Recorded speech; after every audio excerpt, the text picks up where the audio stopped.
unfortunately, I will also be alone for this one. Bonk has decided to go camping.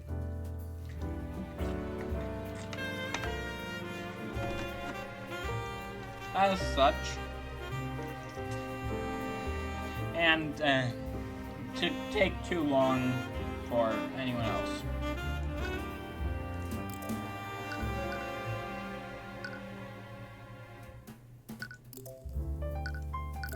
Do I?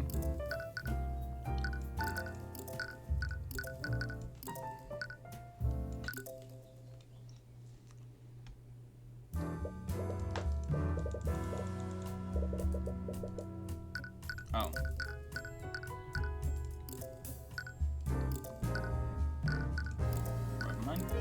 Not there.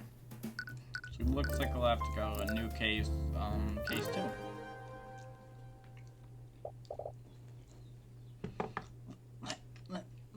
Let me go. I'm not going anywhere until I see her.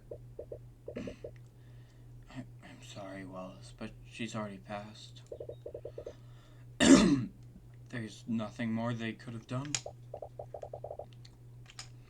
How? This academy teaches the best mages in the kingdom. Are you telling me that they couldn't do anything? Her condition was much worse than we thought.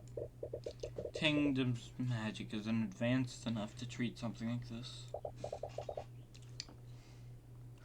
Lucio Steelwind can rain meteors from the sky. William Frege can teleport entire caravans across the continent. Are you telling me your mages couldn't cure one disease? I'm sorry, I truly am. Emily.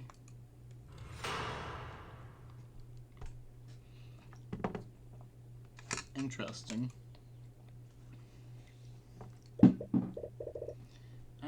I'm sorry, Celeste, but there's no way out of this. Celeste's attention is sharply focused on the chessboard between you two. You can see her eyes quickly dart from piece to piece. Just give me a second, I can still win this. Celeste, there's no way for you to avoid checkmate next turn. Just surrender. She ignores you and continues staring at the pieces. There, what about that? Checkmate. Damn it. Would you two keep it down? We are in a library. I hope you didn't spend the entire morning playing around. I've been working hard, Ruby. I've already learned 2 new spells from you since we got here. At least there's that. What about you, Cuthbert? Well... Your flustered stammering tells her exactly how much progress you've made. I couldn't find any books about the subject we've been looking into. You spent the entire day combing through the kingdom's imperial library researching the Eye of Horus. During select trial, you awakened to a new ability that you'd never used before. Up until then, you thought the Eye of Horus could only see surface-level thoughts. But during that moment, with Garrick Pierce, the Eye of Horus was empowered, and you could see far more than usual. You told Miss Tamorin about what happened, and it made you both wonder what other hidden abilities the Eye might have. You decide it's time to find out more about the Eye and its origins. This library supposedly held the kingdom's entire knowledge of magic and the arcane arts. But you couldn't find a single mention of any ability like the Eye. Does the kingdom lack knowledge about it? Or do we need to look somewhere else? Are you sure you can't tell me what you're researching? I've traveled around the world, I might have seen something like it. You entertain the thought for a moment, but you haven't known her very long. The Eye of Horus is a supernatural ability that can't be detected by a spell compendium. Always been wary about what the kingdom might do to you if they ever found out about it. Sorry, it's not something I can really talk about. Fine.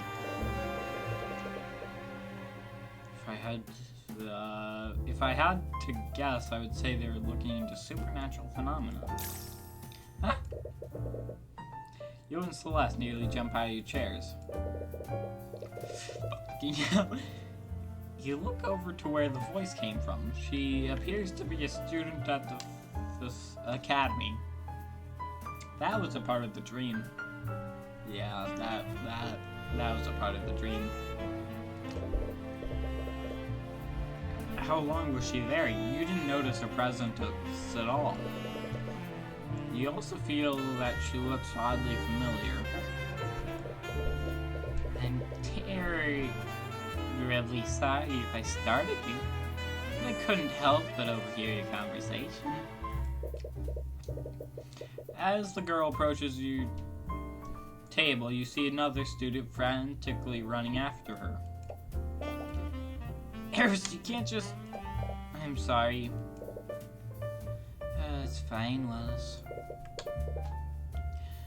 I'm sorry, but who are you two? Sorry, that was incredibly rude of me. My name is Eris Ilmater. Amazing. This is Valis Nightgrave. We're both students here.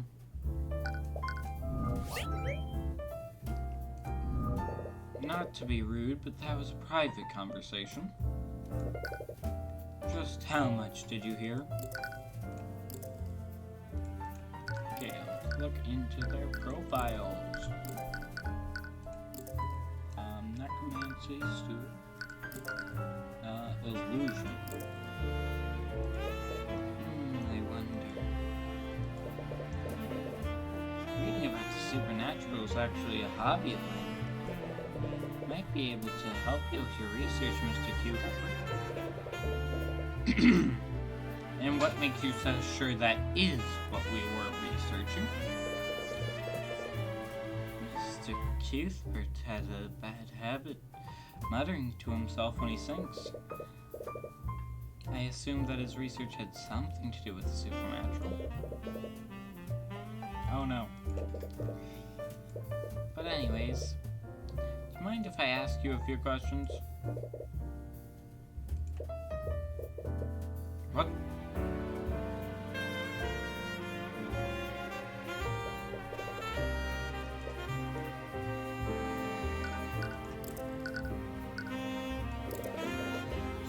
Two are students at the Imperial Academy. Yes, I'm currently studying illusion magic. Illusion magic? That's the kind of magic that lets you turn invisible, right? Technically, yes. But few mages have ever reached a level high enough for that. I'm a bit embarrassed to admit that I'm not able to cast invisibility. Still pretty cool. What about you, Wallace? Wallace has his own unique field of study.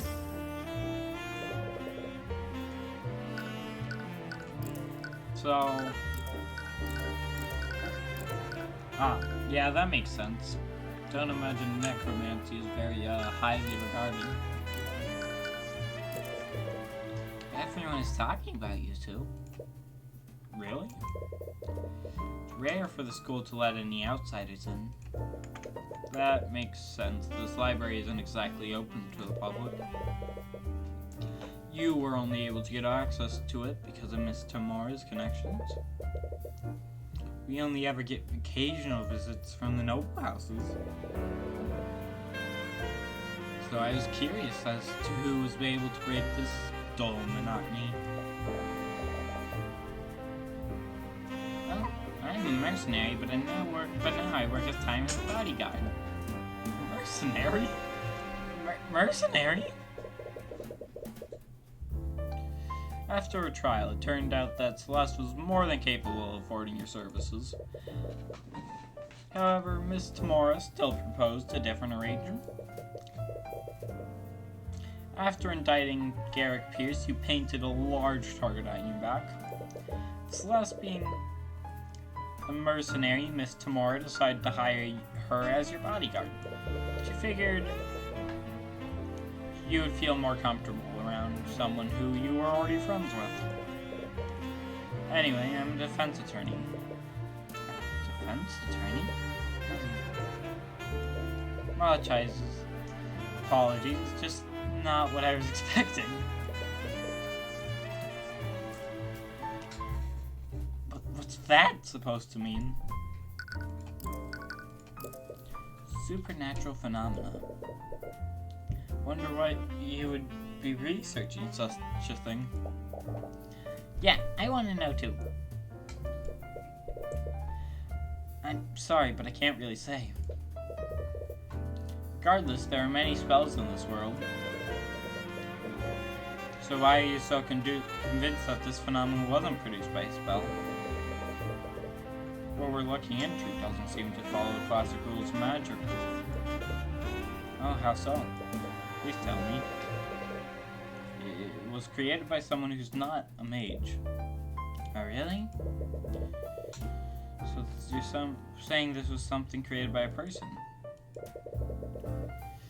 Fine. That does remind me of a story. A story? Mr. Cuthbert, do you know the legend about how Kingdom of Wyvengard was created? You mean the story about the ancient dragons? The ancient what? So, Wyvengard has a story about ancient dragons. Apparently. It's only about one ancient dragon. The church, Bahamut, refers to him as the Scaled Lord. I'm sure you've even heard people mention him before. Legends say that the first mages were created centuries ago by him. At that time, our kingdom was caught in the middle of a brutal war. With no way to defend themselves, the kingdom was on the brink of destruction.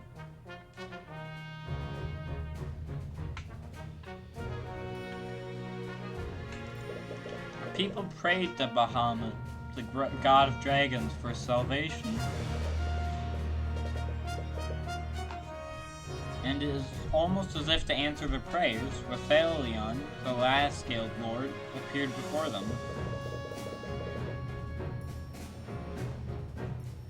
Scaled Lord bestowed the gift of magic on a band of heroes who were fighting on the front lines. With their magic, these heroes utterly overtook the kingdom's enemies and single-handedly won the war.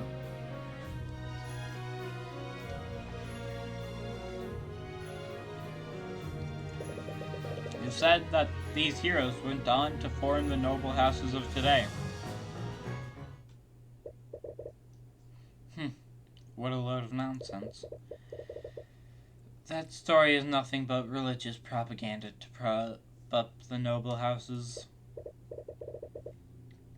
Regardless, the significance of this legend is in the Scaled Lord himself. Do you mean Rathalion? Rathalion bestowed the power to become a mage in several individuals, and to this day, that power can only be passed down genetically.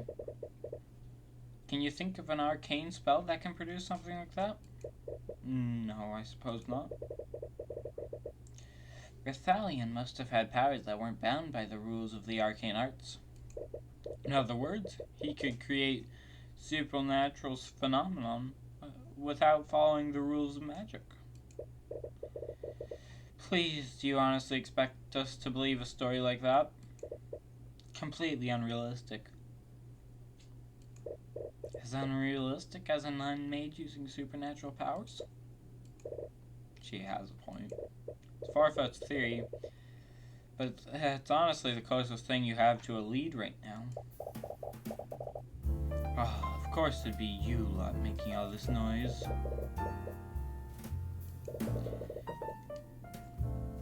She looks upon each of you with an equal amount of disdain. Professor Bellwether. Weather. Okay. Catherine Bellwether.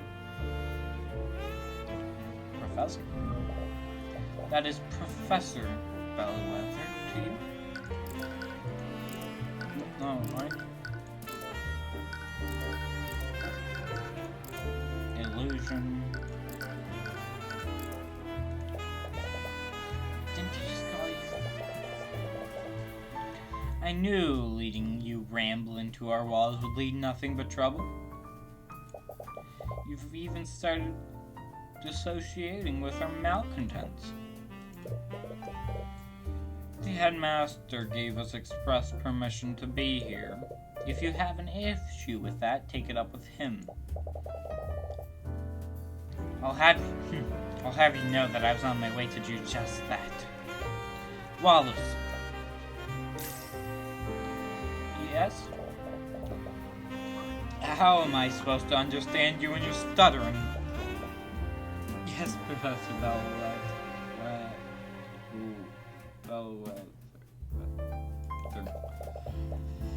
Straighten out your uniform and fix that awful hair. You look like a street urchin. But I suppose it's unreasonable to expect anything more. I'll be on my way.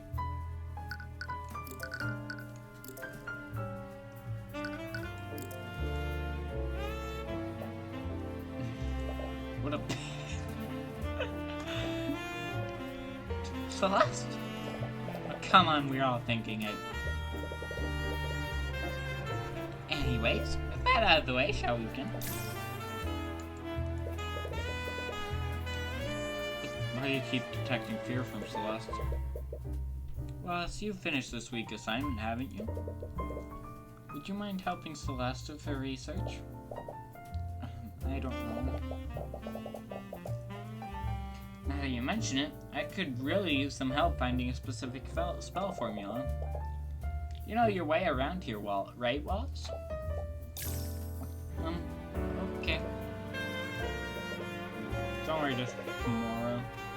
I'll be more careful from now on. Please do. I'll still have some business to take care of here, so I'll leave you all to it.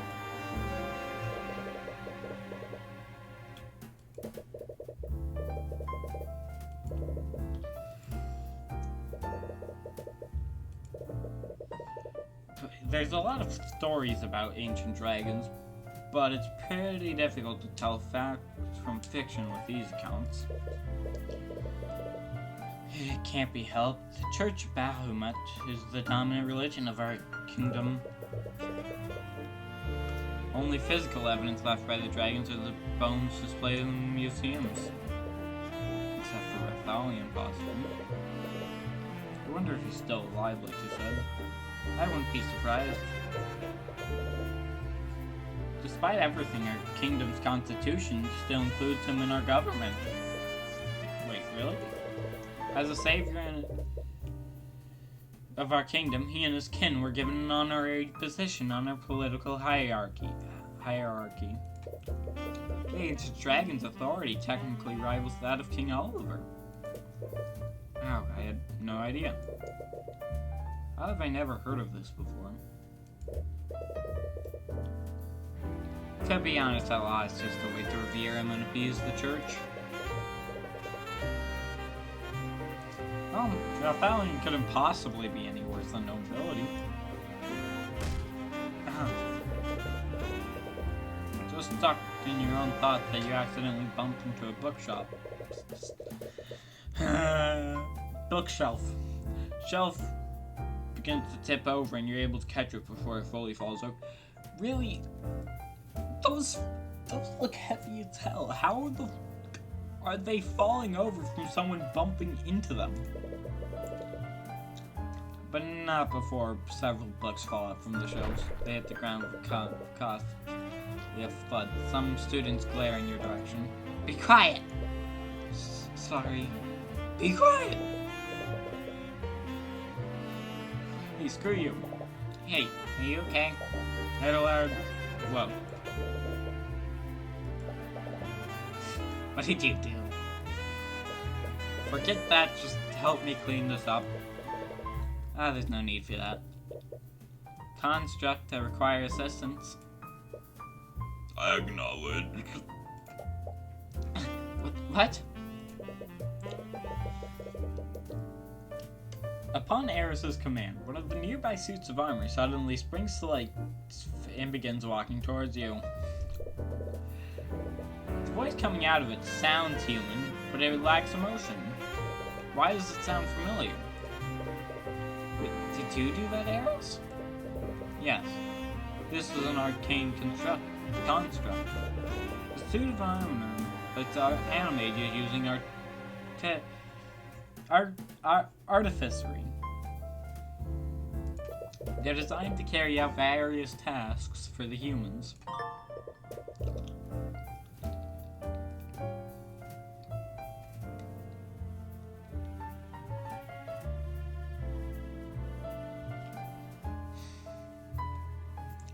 Ones in the Imperial Academy speak using the voice of Catherine Bellwether. Changed can only be changed or adjusted by the Academy headmaster. Really? I didn't know anything like that existed.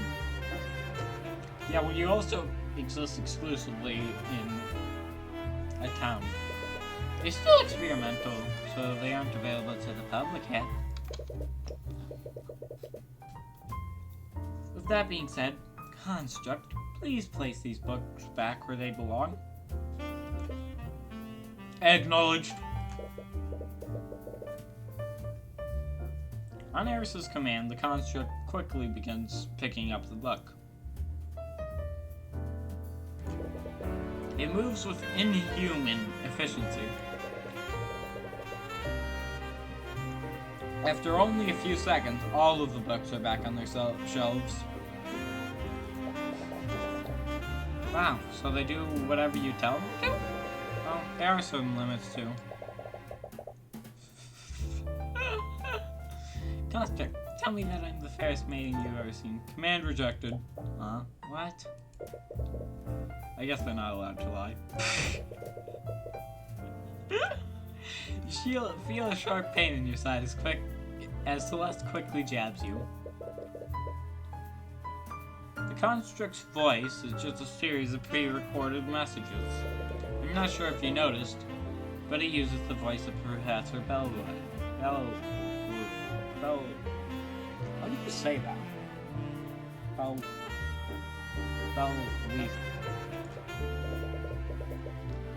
Unfortunately, you can't make them say anything other than what's recorded. Only the headmaster can change those settings. Artificery that can record audio. Never seen anything like it. But you just said that they're experimental, right? Maybe if I keep asking it, it'll just give up and do it.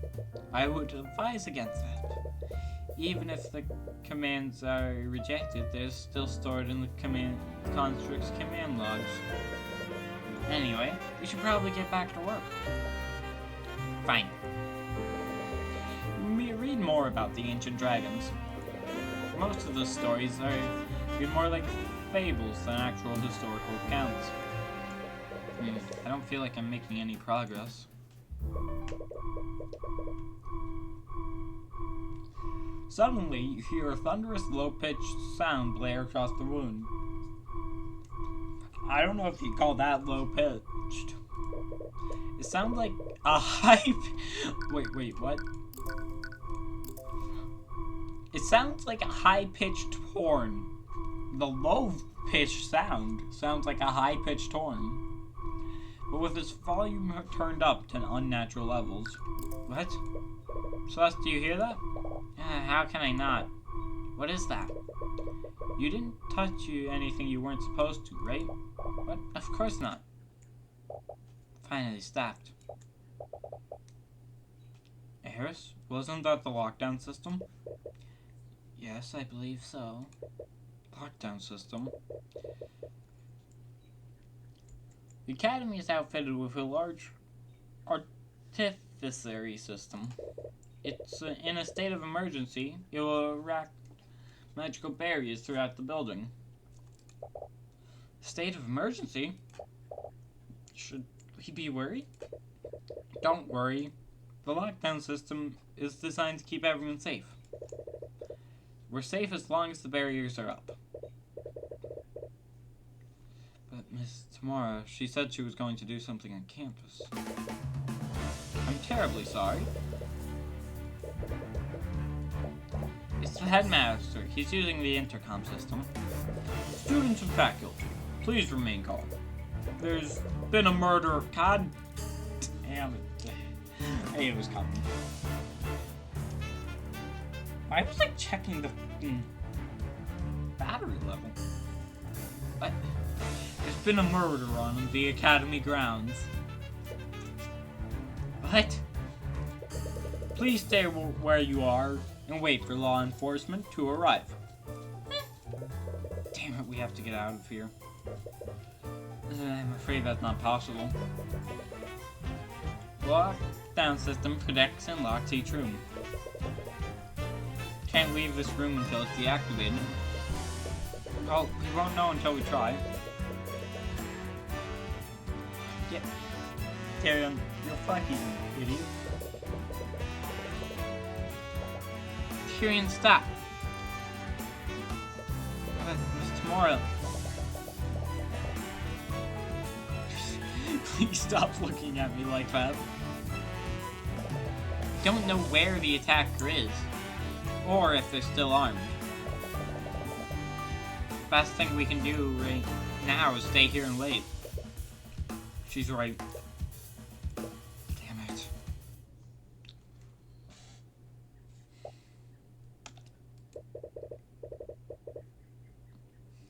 Celeste's hand rests on her sword. Her eyes are carefully watching the entrance. Wow, we've been here for hours and she still hasn't stopped watching the door.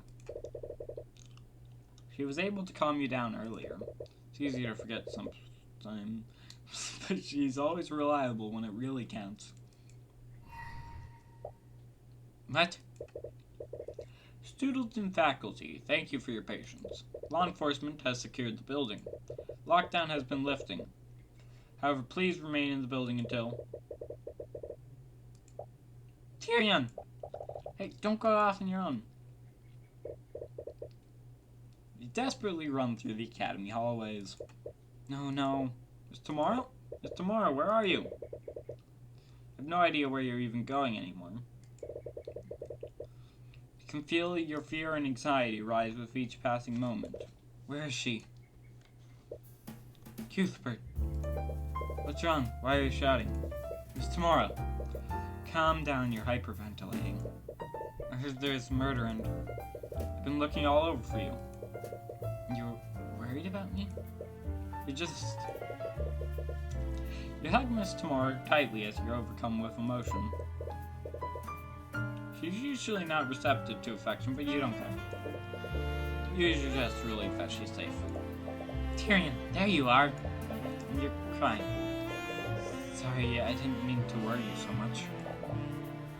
We heard the announcement. Do you know what happened, Ruby? I do, but... See Miss Tamara glance at Wallace for a brief moment. For now, I think we should head to the foyer. You arrive at the foyer and see the room swarmed with a legion of familiar knights. Is that the Inquisition? Don't tell me. Headmaster mentioned that there was a murder on campus, and it was someone used magic. Hey, you there!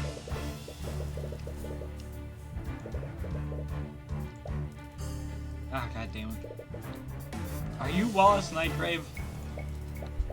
Yes, but...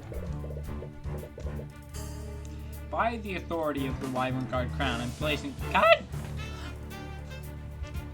You choose a less? Hey, what are you doing? You three? Hell are you doing here? You said he was under arrest? On what charges?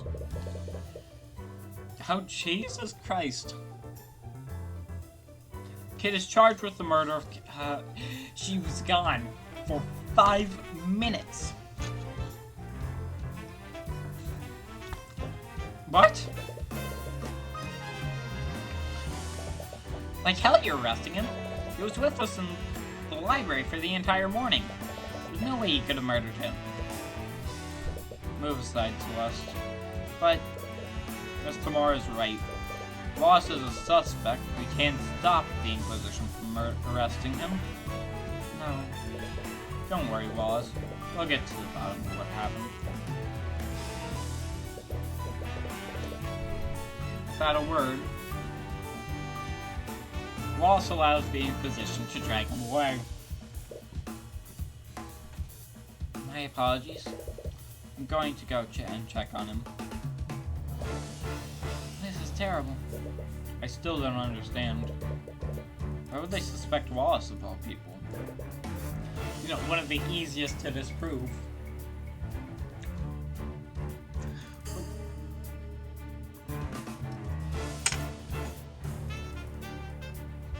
I'm not sure myself.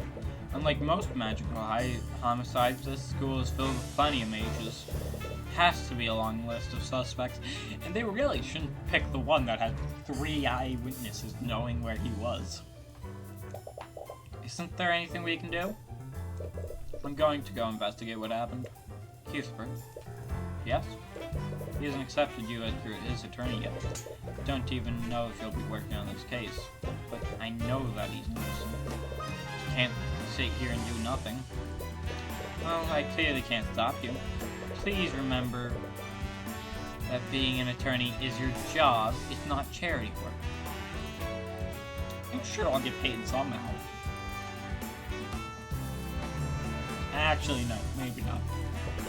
Don't come crying to me if you run out of gold. Right. Anyway, I still have some business to take care of in the city. Will you two be okay handling this yourselves? Yes, we can handle this. Good. I'll leave everything to you then.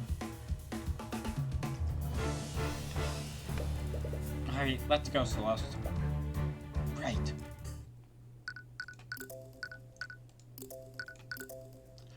Given what happened yesterday, I don't want to take that chance.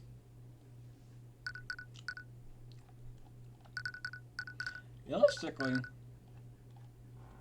yeah, as long as I already uploaded the first 2, so... You and Celeste were with him during the lockdown, so the Inquisition had to take your statements. But the more they question you, the more you could tell that they had doubts about your testimony. You need to know more if you want to establish an alibi for Wallace. That took longer than expected. We've already lost a lot of time talking to the Inquisition. We should be free to roam around now. Where should we go first? Crime team sounds like a good start. Still need to figure out what actually happened. Ruby said that the body was found in Lecture Hall 2B. It's in the west wing of the school. Alright, that seems like a good place to start.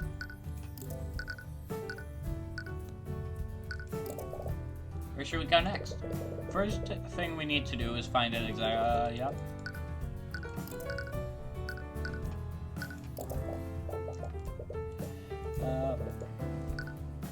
Okay.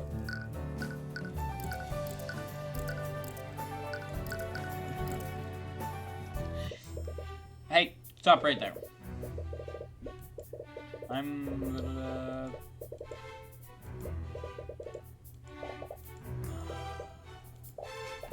Call me that.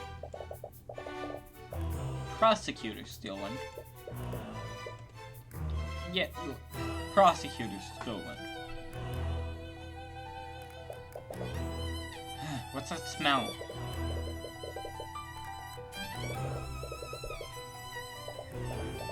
Don't worry, you eventually get used to the smell. What are you even doing here, Stuart? I'm here to coordinate the investigation. Isn't that the Inquisition's job? Due to the circumstance, I've decided to handle... Yeah, for you. Well, since we've got you here, could we ask you some questions about what happened? Can I assume that you're planning to defend this case? That would make you my opponent. What do I have to gain from helping you? Right. However, I would be willing to answer your questions, but only if you answer some of mine as well. Fair. Oh, okay. Coy, it's my understanding that you were adopted. Would you happen to know who your birth parents are? Isn't that too personal a question? You agreed to answer my questions, didn't you? But I didn't think you meant... It's fine, Tyrion. I'm fine with answering it without flaws. I don't know who my birth parents are. I've never tried looking for them. I see. If I recall correctly, your spell compendium only contained one spell. Considering your upbringing, how did you learn Mage Blade in the first place? I bought a scroll from a merchant a few years ago. It had Mage Blade spell formula on it, but I know more than one spell. Now, I actually just learned a few new spells today. I'm sorry, spells? That's in plural? How long did it take you to learn these spells? A few hours, I think?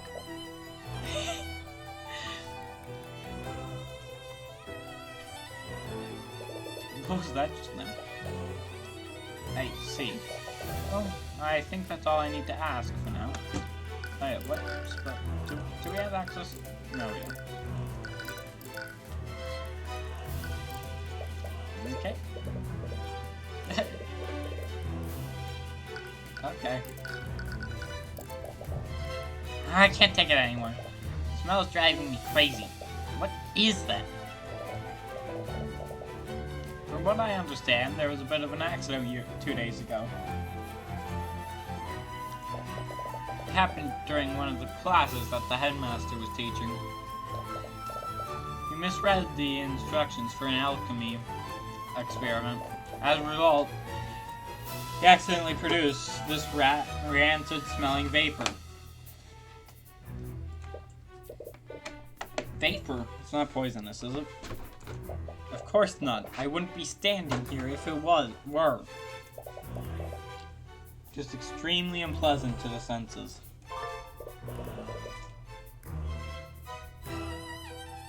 That's odd. You know what happened here, Stolen? Well, it all began when the City Watch received a call from the Academy. Supposedly, there was an attack on campus grounds and the entire building was put on lockdown. The City Watch set up perimeter around the building while they waited for the system to deactivate. What? Couldn't the city have let them in once the city was secure? I'm not sure about the specific, but supposedly the lockdown can't be... That seems like a terrible idea. You have to ask one of the Academy admins if you want to know more. Anyway, you two were present, also, during the lockdown. Am I correct? Did either of you see anything suspicious? No, but we actually met the professor that morning. She was still alive back then. See, that does match with the account from our other witnesses.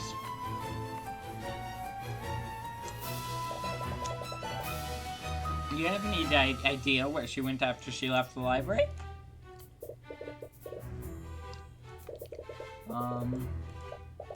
Yep. She said how she was going to meet with the headmaster. He also mentioned that when I questioned him. She intended the meeting as planned. Into this classroom afterwards.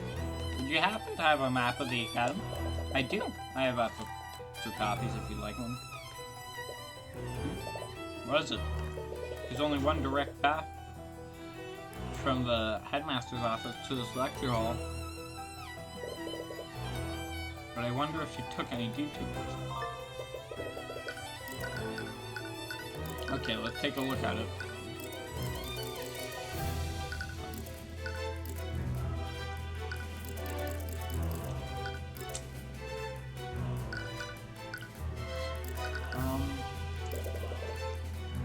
Do you know how the body was discovered? 2 members of the kitchen staff spotted her collapse inside this classroom. Reported the situation to the campus admin when they attempted to save her life. But it was too late. The professor had already passed away by the time any healers arrived. Those 2 staff members, who were they? I believe their names were Valentina and Valerie Lannick. They're apparently sisters. Orm was the one that collected their statements. Did I notice anything off about the behavior? What he said, they had a few quirks, but nothing too suspicious. Quirks. He told me that they were running and sprinting around him during questioning. What's just that? I have no idea. Perhaps they were still on edge after finding a co-worker murdered. Or perhaps they're ape. Just definitely want to speak with those 2 staff members.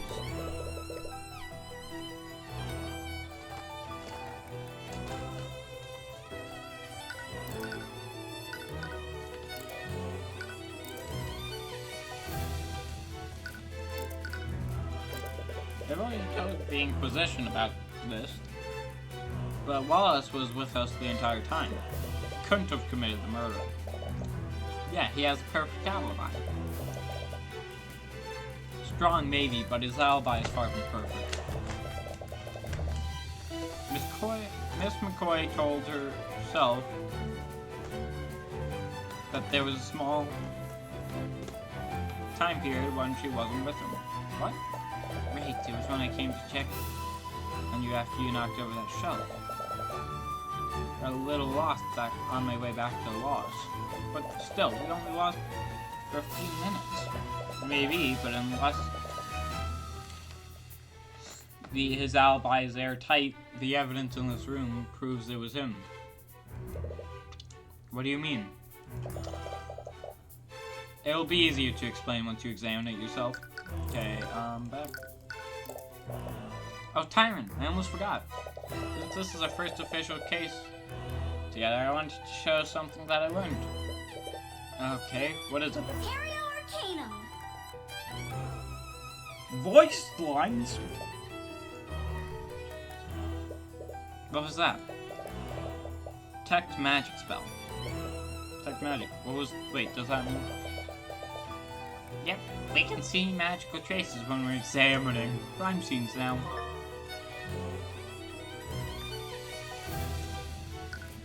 Arcane. Trace of illusion magic next to the body. We believe that suspect donned an illusory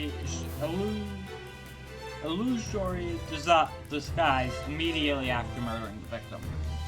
Using his disguise, he discreetly made his way back to the library unnoticed. Assuming that Wallace isn't the murderer, the real killer must have used a similar disguise. It means that no one would have seen him leave this classroom. It would be harder to find any witnesses that saw the perpetrator. What? What's wrong? There's a trace of necromancy on the body. Necromancy? Isn't necromancy the type of magic that creates the undead? No, it's just gonna get up and walk away, right? We're honestly not sure. That's part of the reason why I've stationed myself here. What does that have to do with Wallace? Oh, you didn't know? Wallace Nightgrave is a necromancer. He's a what? We believe that he used the necromancy spell to completely drain her life force. That's why there's no visible wounds. Here's the autopsy report. It'll tell you everything you need to know. 2:01 p.m. No signs of color bruise. Not cosplay for. Okay, so you can train him. In the modern day, even the Inquisition doesn't commonly deal with necromancy. They're all on edge what other spells he might have used. Nothing unholy happens to the body. Can't believe it. Heard stories of necromancers before. Why would Wallace be studying something like that? Even if Wallace is a necromancer, aren't there plenty of other mages who can cast necromancy spells? This is an academy for mages, after all. No laws against it. Knowledge required to learn necromancy is heavily controlled. No one the right one would dare teach the necromancy beyond basic healing magic. Frankly, I'm surprised even one. Okay, so basic healing magic falls under necromancy. Makes sense. One student at the school was allowed to learn it. I can see why. But because of the specific piece of evidence, we know that he's the murderer. Still too convenient. First time you've seen a slot from Steelwind. Normally you can only see thoughts from people who are stressed or excited. You doubt that Miss Steelwind is excited, so is something causing her to be stressed? Is there something you're not telling us, Steelwind? Something tells me this case isn't as straightforward as you claim it is. If you truly believe that, why don't you prove it? I can't see any more thoughts from her. She must be subconsciously guarding her mind now. Clearly hiding something.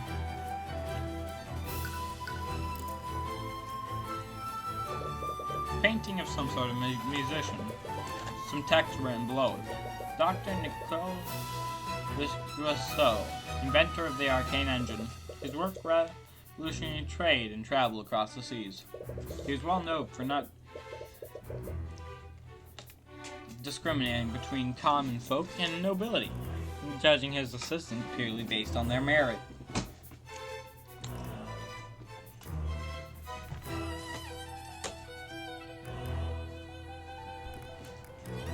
When he wasn't conducting research within the Imperial Academy,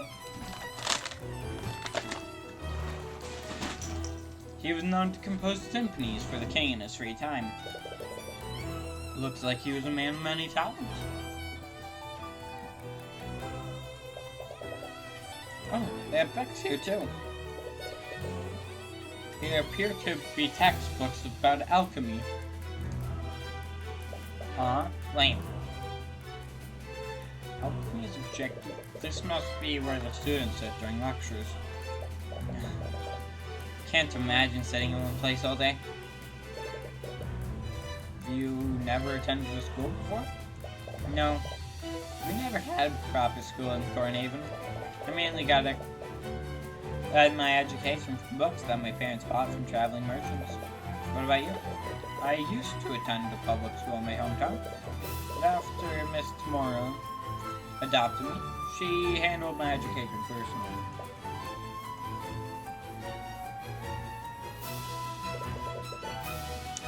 The lecture hall has a window with a view. I feel like I'd just stare outside all day if I had to attend class here. You're not much of a student, are you? I just can't spend hours sitting in one place. Fair. She was pretty antsy while you were studying in the library earlier. How have you learned so many spells if you're so distractible? I don't know, I just learned the spell formula and cast stuff. I see. Is that not normal? Body. Still, I can't believe the professor is dead. I just saw her this morning. chalk outline where her body was. It appears most of this blood came from her abdomen. Is that where the fatal wound was? There's a lot of blood in this puddle, but there's no trail leading to it. There aren't any magical traces anywhere else in the room. Left the murderer to magic clean it. You mean the murderer attacked her in this room? Maybe, but it's hard to say for certain.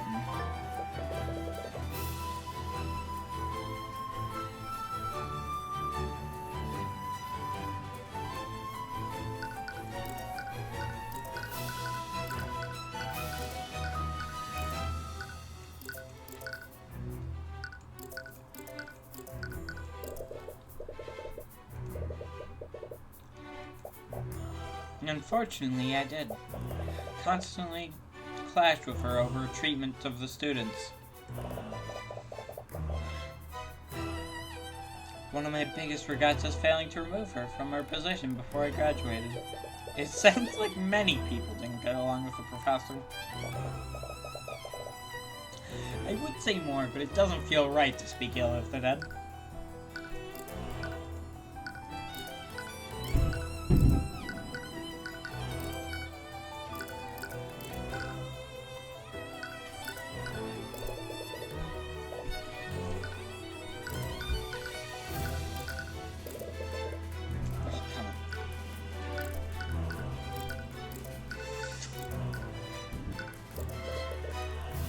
This rancid spell is really horrible. Yes, I don't blame you for finding it distracting. It's all because of the mistakes during an alchemy experience. I'm surprised too. It's not like the headmaster to make a mistake like that.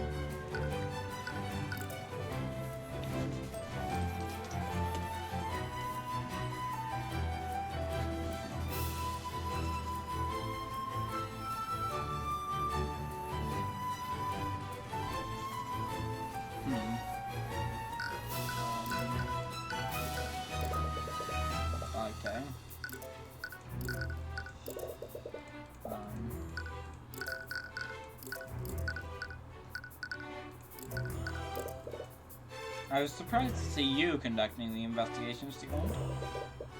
Why didn't you leave things to Commander White? Please, I can barely trust that oaf to make me coffee. After last time, I felt much more confident overseeing the investigation myself. But the Inquisition don't seem to be helping her at all.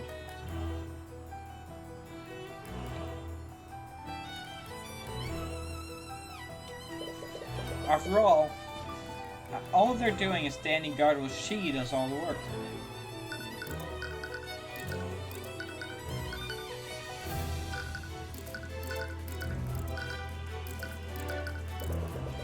No.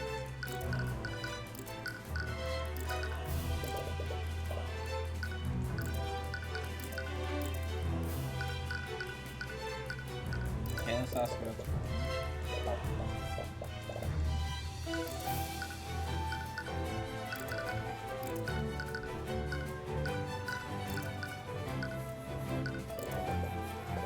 Why is that the same? Okay, let's go to the Inquisition barracks.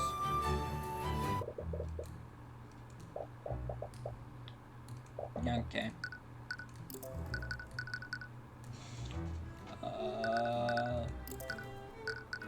Okay, there isn't really much in it. I might look in the foyer anyway.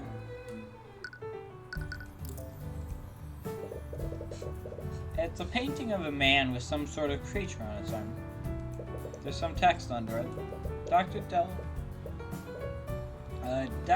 Delbert Toffers, a mage historian, archaeologist, anthropologist, and botanist.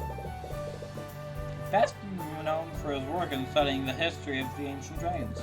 Through his work, great leaps were made in the study and development of the school of evocation. On his arm is one of the last pseudo-dragons, which have now gone extinct.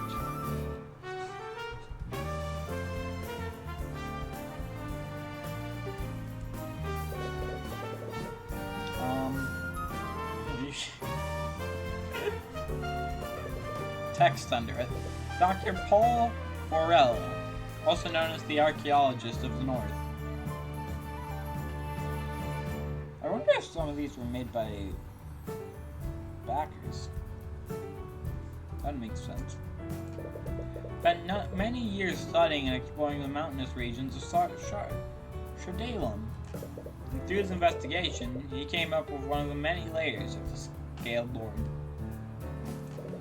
It's honored both by the Church and the Livengard Historical Society for this impressive discovery. It's a statue. There's some writing on the platform it's on. Gilmes Chemnitz, the inventor of early artificery. So this is the guy who invented it? Who just thought that we could use machines to harness magical energy? I know for a fact that's the first thing we would do with it. Artificery, and then sell it for exorbitant prices. Until eventually lowered. Artificery is truly a marvelous invention. With it, anyone can utilize the convenience of magic without having noble blood. Although the expenses of owning artificery prevent their own burial, but that expression on his statue kind of looks like he doesn't want to be here, even though his statue is huge. Does give off that attitude, doesn't he? Arcane. Nope.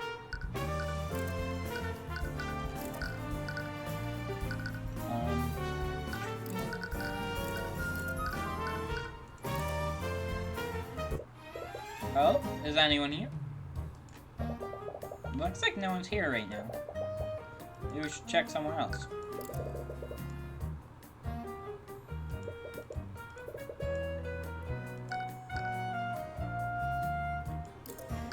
What?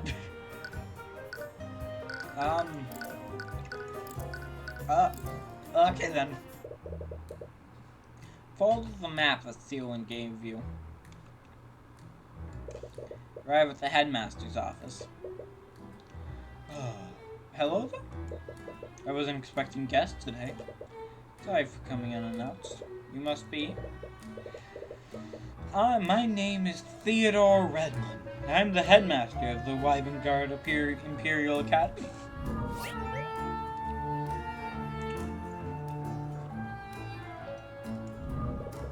And judging for your appearance, you must be the protege of Ruby Tamora.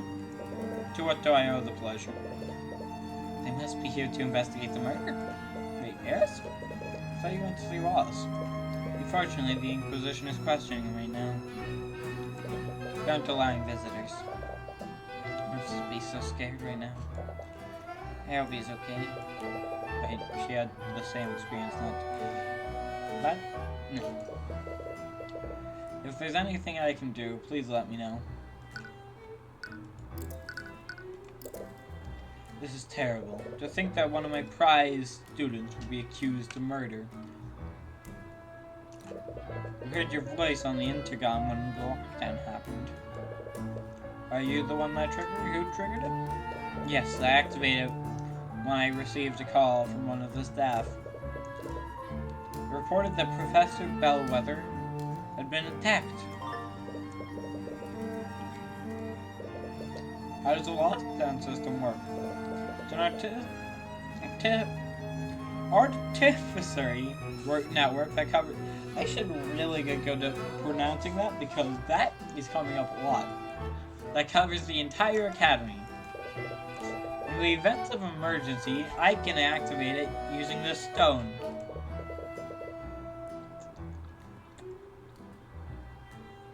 Pulls out a glowing stone from his desk. You hear the hum of magical energy emanating from it. Once activated, the system creates magical barriers throughout the building. It's designed to contain and protect each room of the building. Could a powerful maze breach any of these barriers? I doubt it.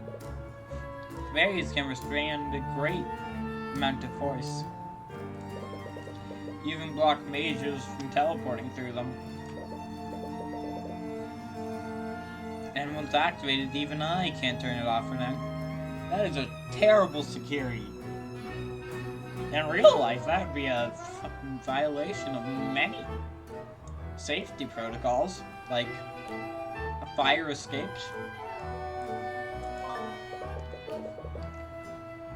I can already imagine the crimes that could be committed due to that. Murder someone, burn down the building, no more evidence. And no survivors. Can you tell me about Wallace? You said that he was one of your prized students. I just need to understand. Why did the prosecutor say that he was a necromancer? Because technically, he is one. What? But why would he study something like that? Necromancy is probably one of the most dangerous and most scrutinized schools of magic. Image long tainted by stories of dark wizards raising armies of the undead. However, does just control the forces of death, also controls the forces of life. Forces of life? Truth is that healing magic is also classified as necromancy. Most healers don't care to admit it because of the stigma it has, but that's why Wallace is studying it. He wants to become a doctor. But there are plenty of mages who know healing magic. Why is Wallace being singled out? For years he's been studying necromancy beyond basic healing magic. He believes that high-level necromancy could revolutionize modern medicine. Unfortunately, many among the faculty don't see it that way. Wallace doesn't hail from a noble house. He's a mage that was born among common folk. He's like me. Many of the faculty feel that he'll use his knowledge to raise armies of the undead, just like the necromancers of old.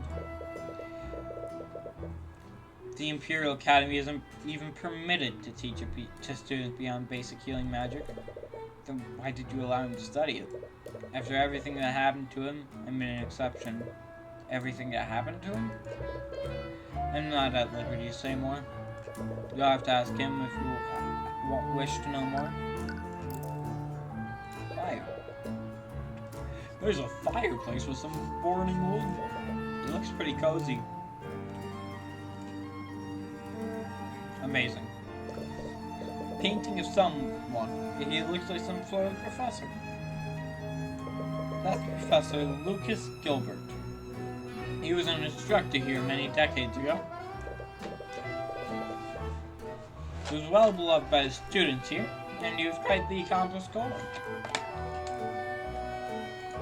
And this was despite him lacking the ability to use magic. He studied magic without actually being able to use it? Yes, he was quite remarkable. Fortunately, we lost him to illness very early in his life. There's a window with a view of the garden. The headmaster has a nice view from up here. Small table for guests. Is that mine? No, actually, it's just averages. Most of my guests are students, after all. That makes sense. It's a painting of a mage, but he doesn't quite look like a noble. Oh, that's Jason Steelwind. The chosen mage is the scaled lord. Steelwind isn't. Yes, he's the early recorded ancestor of House Steelwind. Legends say that the scaled lord bestowed his power upon him and the allies to create the first mages. Well, it's hard to even tell that he and the prosecutor belonged to the same bloodline. As with all of the noble houses, House Steelwind has quite humble beginnings. If only they'd remember where they came from.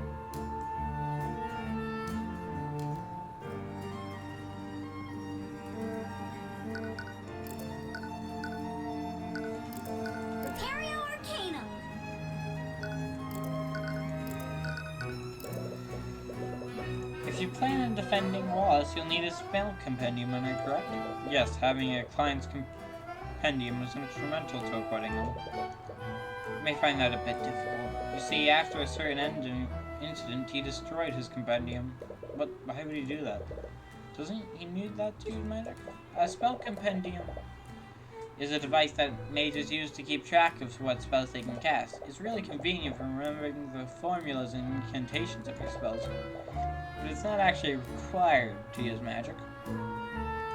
I thought of destroying mine a long time ago, but they're really expensive. Ah. Luckily, I have an unattuned spell compendium right here. I'd be more than happy to give it to you if it helps Wallace. Thanks. Wallace just needs to contain physical contact for 10 minutes. After that, the compendium will attune to his magic. Just make sure you don't let another mage like Celeste hold it. Once it attunes to a mage, no one else can use it.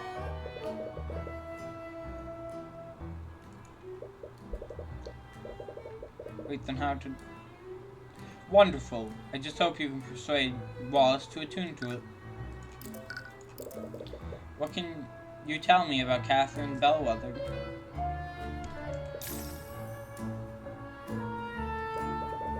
Wow, that was a whole mess of emotions. She was rather unpleasant to work with. Can you think of any enemies that she might have had? You may as well list everyone who's attended this school. Yes? It's best to be blunt with these sorts of things.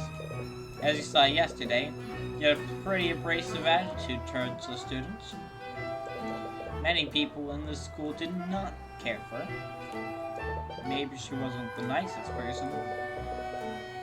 But would that really be enough motivation to motivate someone to murder her?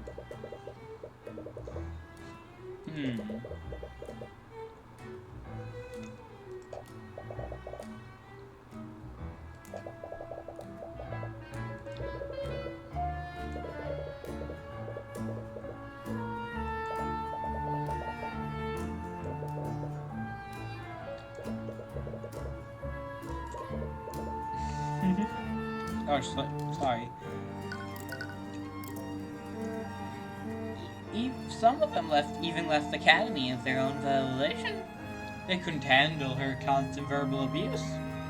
Even then, would that really be enough to motivate her to commit murder? The human psyche is a very fragile thing. It's astounding what someone might do when pushed far enough. What about her relationship with the faculty? In some cases, it was worse than it was with the students. She'd often treat the staff like her personal servants. I've received many compliments from them, complaints from them about her behavior. Sorry if this sounds rude, but why didn't you just fire her if she was such a big problem? She's used her position to curry favor with noble houses over the years. As you can imagine, the Academy's board is controlled by the nobility. If I ever tried to remove her, they would probably support her over me.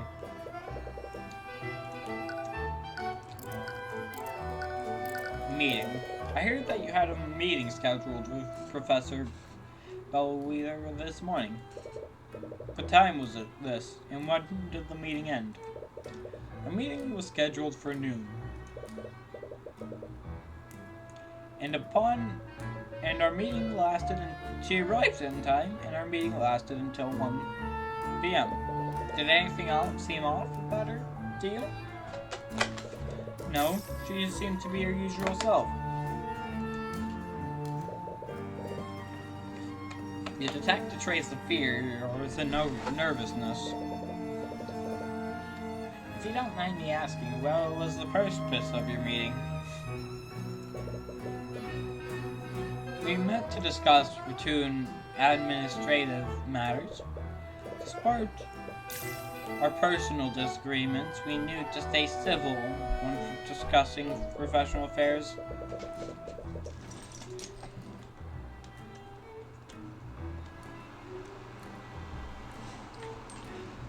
But to be perfectly honest, it did always feel like I was treading on eggshells when speaking with her. But you were a superior, weren't you?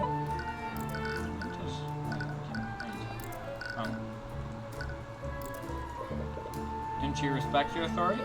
We had many arguments about how I was managing the academy, and she was very vocal about her distaste for the common folk students. She was difficult, to say the least.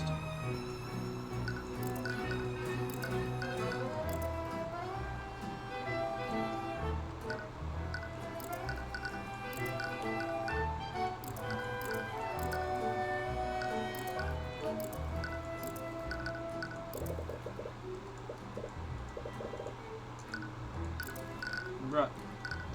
Oh, maybe. Okay. Okay, so I don't feel it was him. Mishap in Lecture Hall 2B? Yes.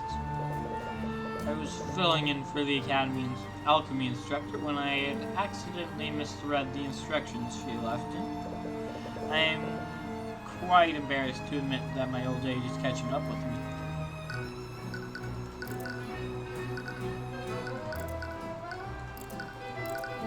Okay.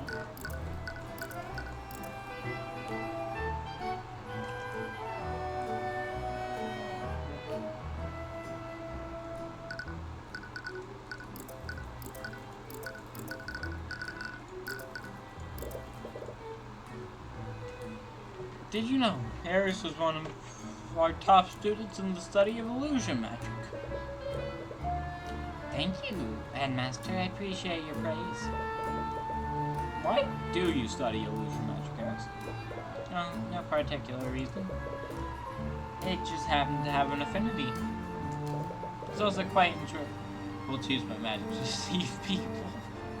What a fucking ass.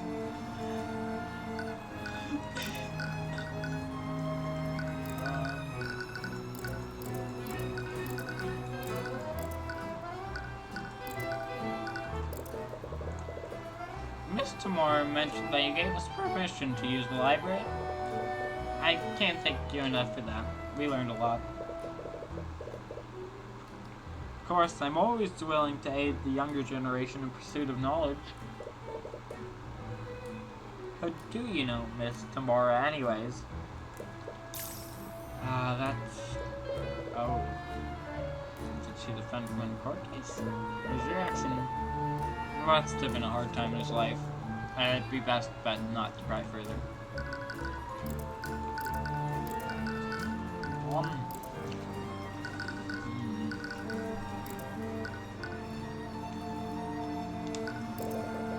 What continued you tell me about Wallace? Earlier you said he was,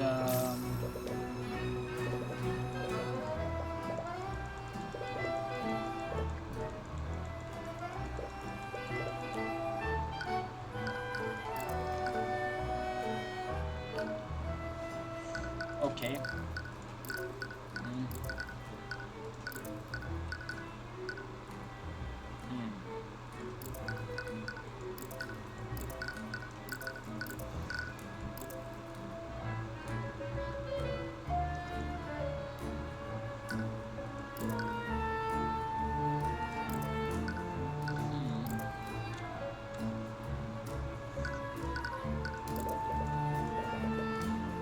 Murder within the Academy using Necromancy, no less.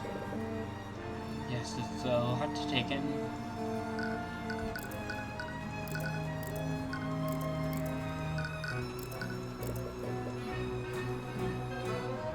The Imperial Academy is actually quite big when you look at it. Well, of course, we are the primary source of magical education for mages throughout the kingdom. You may well know, most of the mages enrolled here are of the nobility. Their families have invested a lot into our facilities. Arcane.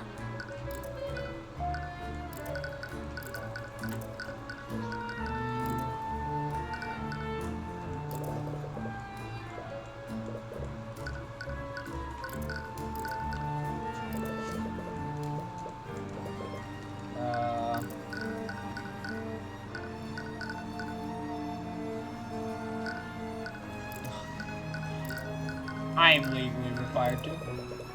Oh, god damn it.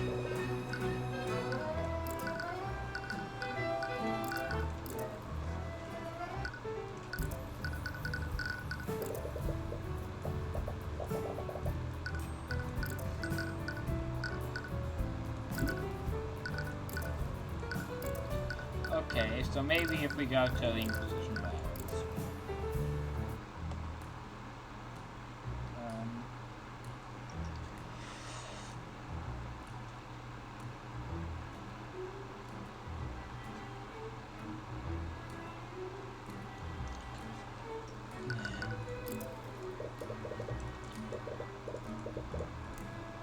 Oh, oops.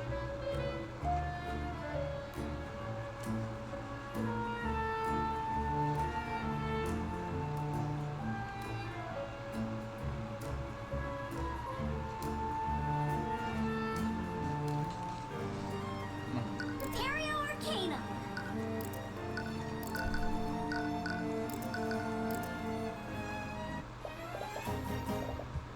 You're there? Sorry, but the cafeteria is closed right now. Actually, we're here to investigate the murder.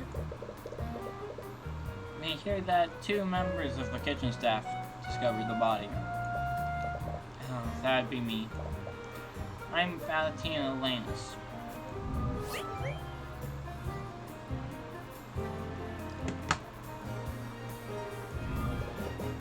How about the other person? Do you know where they are right now?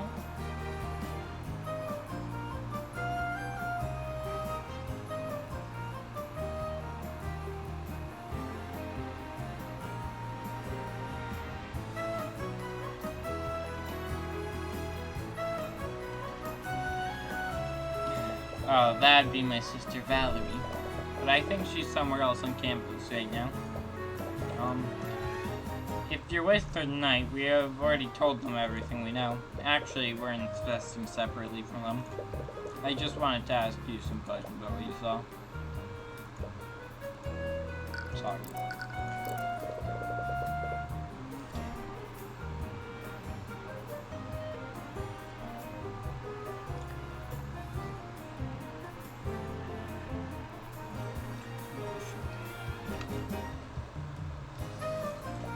Right. My sister and I were walking the hallway, kitchen to the waste exit. Spotted the professor in a nearby classroom. She was lying on the floor and bleeding. Used an emergency communication device to call for help.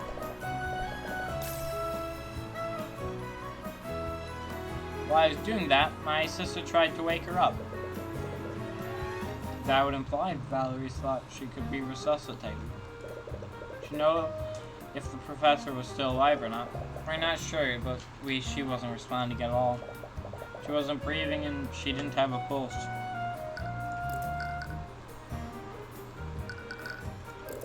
What do you know about the suspect in this case? His name was Wallace Nightgrave. He's a student. He's that scary kid, right? The one that raises the undead? Those are just rumors. We never do something like that. We studies necromancy, right? Have you actually ever met him? No, but I've heard the rumors. He's always hanging around the side of the area. I'm sure he's just biding his time, waiting for his chance to raise an army. Can't be helped that people think of him that way. Can't help but be a little annoyed on his behalf.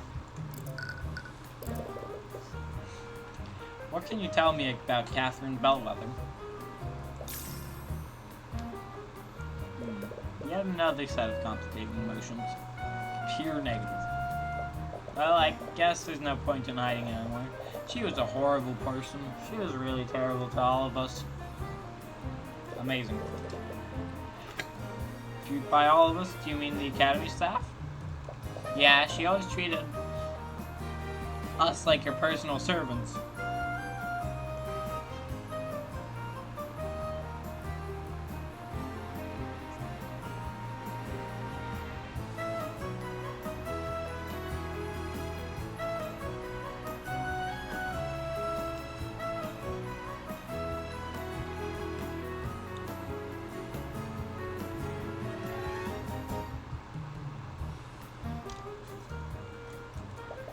Sometimes she'd make messes on purpose just so she could order us to clean it up.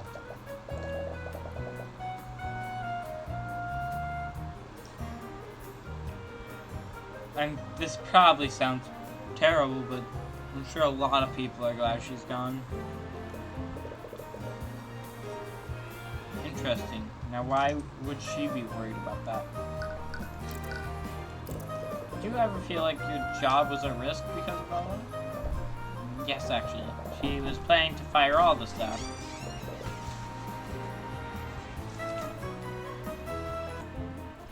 All of the staff? That can't be true. The academy needs the staff to function. I'm not sure about the details. That's just what Jan told us. Who's Jan? He's one of the academy's custodians. You can probably find him cleaning the halls if you look around.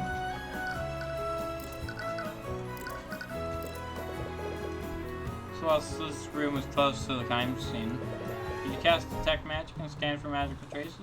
Sure. Oh, I'll just get out of your way then.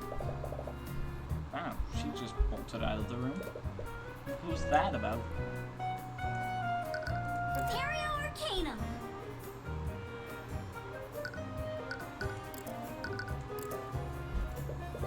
Oh, it's a plate of bread. Probably serve these as side dishes to the entrees. Don't get any ideas, Tyrion. What? Remember when we went to that fancy restaurant? Just kept ordering breadsticks and butter. Bread is free. I might as well take advantage of it. You know eating that many carbs isn't good for you. Yeah. It's a barrel full of some sort of drink. I wonder. Probably not too low, it's useless. Several commonly used ingredients are close to the cooking areas. Rack of cooking implements hanging from the wall. Valentina must use these to cook for the students. It's a set of pots for cooking soups and the like. A large sack of produce in the corner. There's some wine here too. That must be for the professors. Large cooking station here. They must prepare the meals in bulk here. They'll serve the students meals on these plates. Shame that they had to close the kitchen due to the investigation.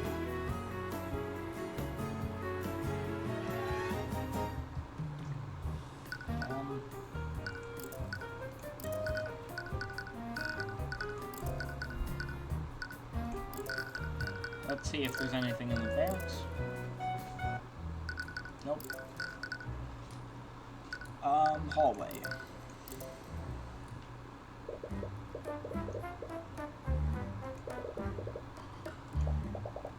Jan, where have you been? Still haven't fixed the plumbing in the kitchen sinks. Ugh, someone just died. Can't we take the day off for once?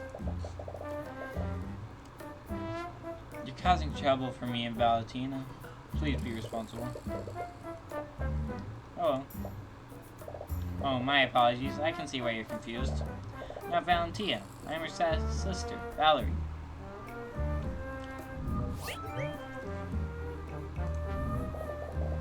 Trying to trick us or something? Exactly the same. Two identical twins, aren't you? Genetically identical to each other. Yes, we are. She was the one who discovered the body alongside Valentina. Since we have you here, do you mind if I ask you some questions about what happened? I'm terribly sorry. But I've already spent a lot of time looking for Jan here. Really behind on my work. But Jan was also nearby when we discovered the body. I'm sure he can answer your questions. Slightly suspicious. Wait, Do you want me to go after her? Pretty sure I can catch up to her. No, we don't want to scare those two more than we already have.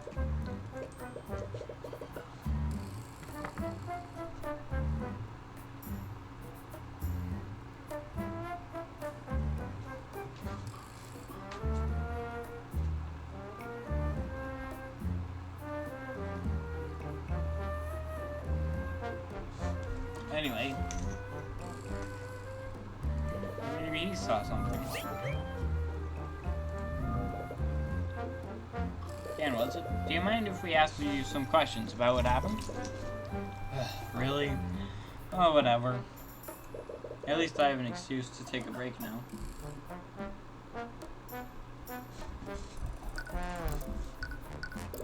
So, Jan, are you part of the staff here? Yep, I am a janitor. Very, convenient name. I clean and I do odd jobs here and there. Well, apparently, all he has to say about it. Valerie mentioned that you were close to Lecture Hall 2B before they found Bellwether. What were you doing when the twins discovered the body? I was cleaning the halls. Bell was knocked down a face and there were shards and dirt everywhere. Wait, you saw the professor before the twins arrived? Yeah, like I said, she wrecked the vase right in this hallway. Probably 20-30 minutes before the twins found the body. I might have been the last person to see her alive. Did you see where she went after bringing the vase?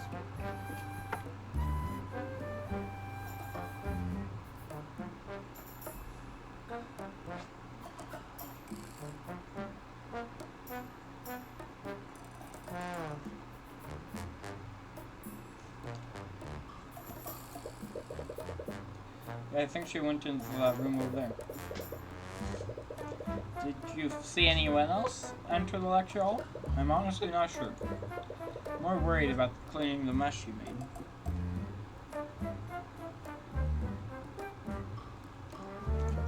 Well, did you notice anything off about her? She was in a pretty bad mood. But honestly, that's pretty normal for her.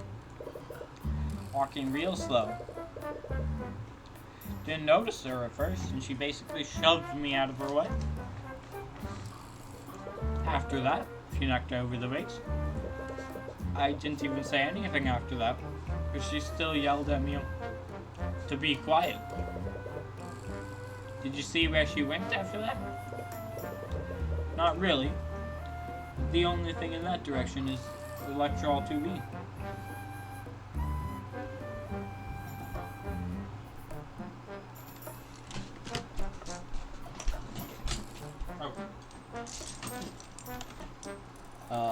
One second. I have to tell something. Okay. Not really. I can't imagine her going anywhere else.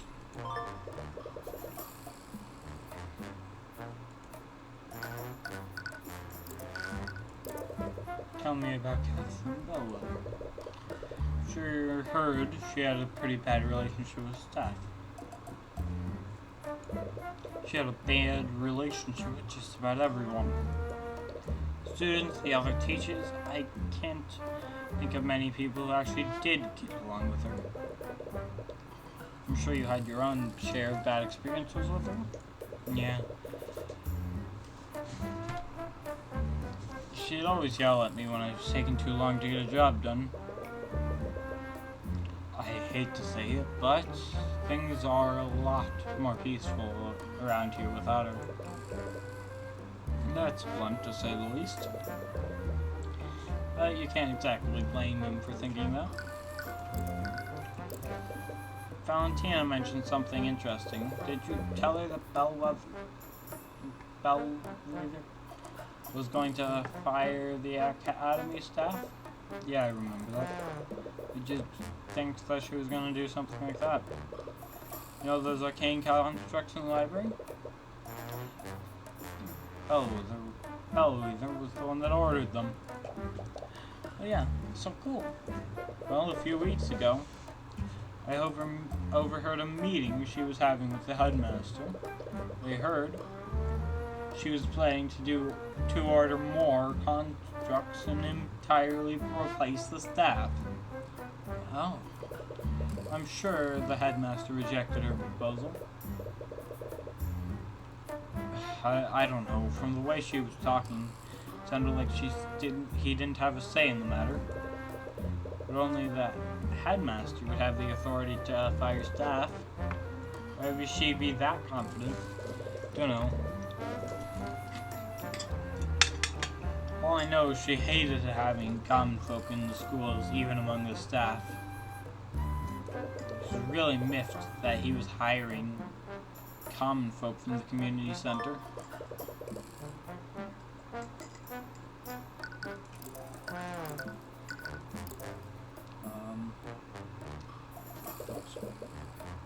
Or says it was 2D. Lecture Hall 2C. Lecture Hall 2B. This is Lecture Hall, they were fucking dead. Well, 2A. Nothing else. Arcanum.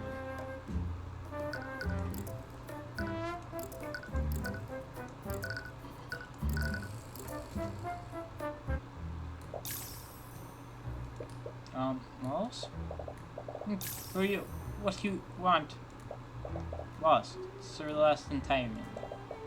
From the library, remember? Oh, right. How are you doing? Apparently not well. Please tell me you're gonna get me out of here. I keep telling them that I didn't do it. Still won't let me go. I'm sorry, Wallace. They found traces of necromancy magic on the body. And because of that, they're gonna push your case to trial. What? This can't be happening. Please, calm down. We know that you're innocent.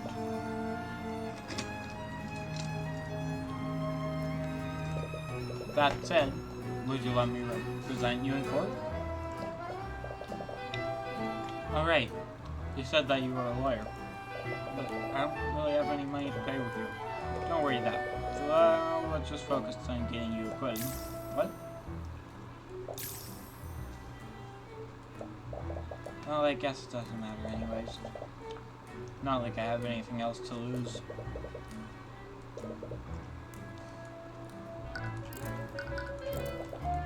Understand, I was in the library the entire time. Told the Inquisition, right? Tell them I am a friend.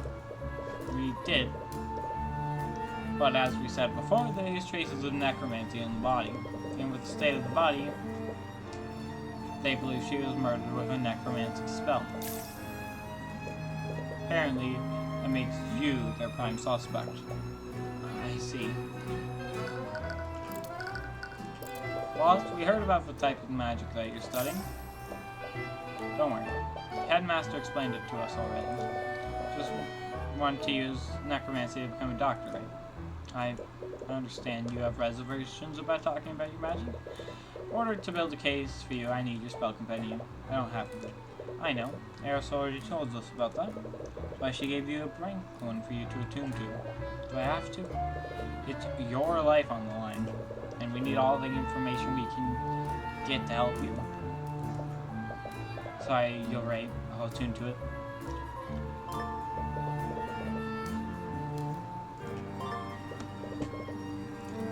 Oh dear God.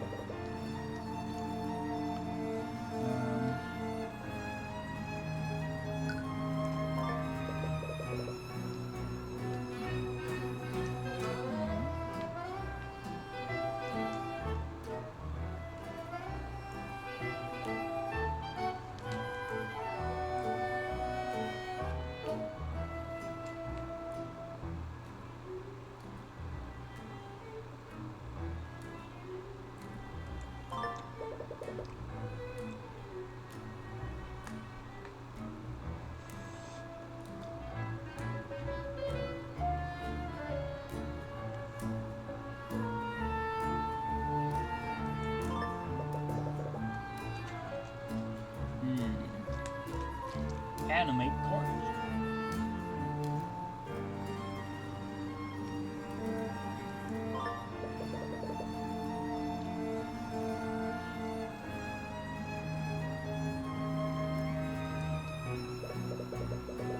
studying this thing.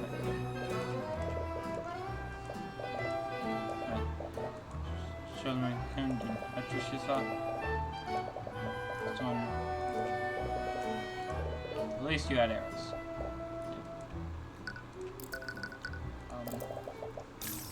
Some friends anyway. Oh, it's a bit of a strange story. Sometimes the other students would steal the ID number off of my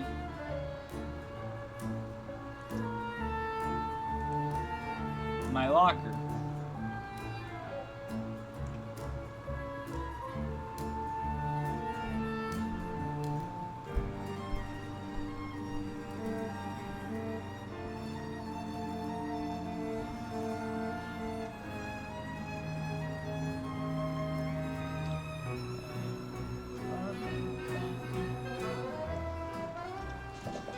And they'd switch it with one on another locker. Whenever the owner got angry with me. Harris had a bit of reputation around her school. Not sure why, but everyone was scared of her, even the students from the nobility.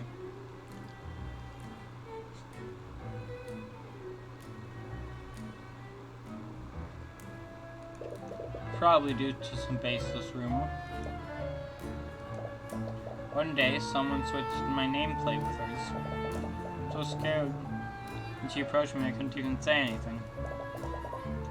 But she didn't get angry like the others.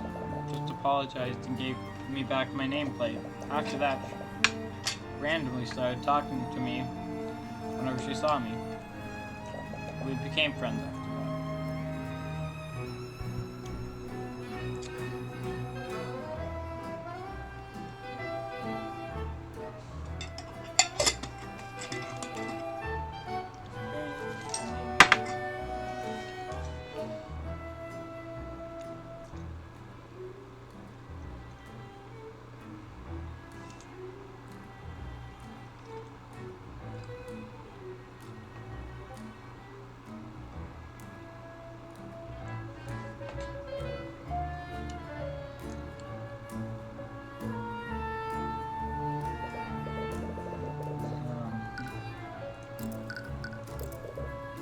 I have to ask.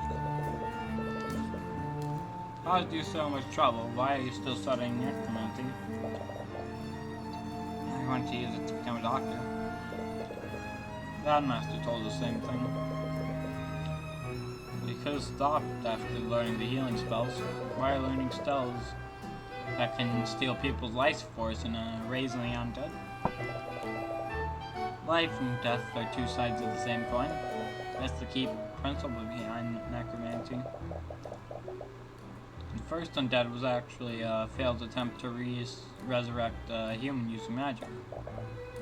Yeah, I never knew that. Right now, basic necromancy can only heal injuries and wounds. Can't do anything for diseases or deformities.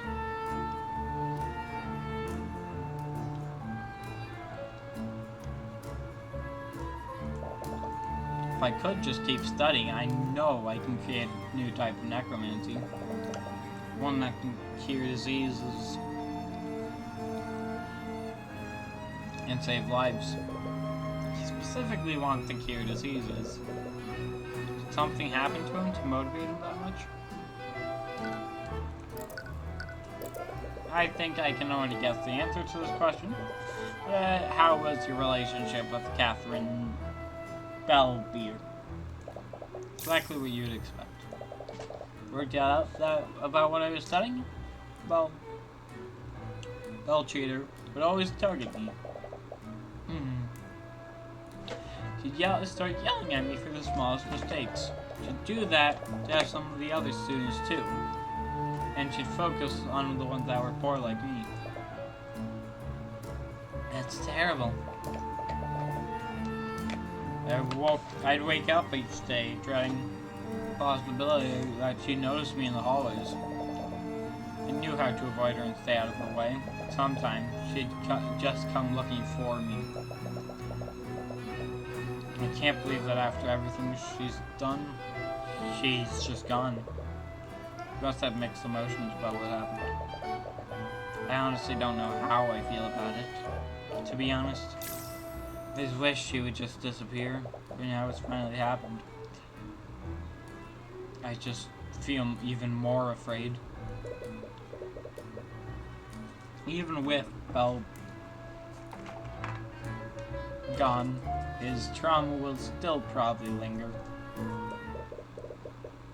I think I'm starting to put some stuff together now. Have you figured anything out?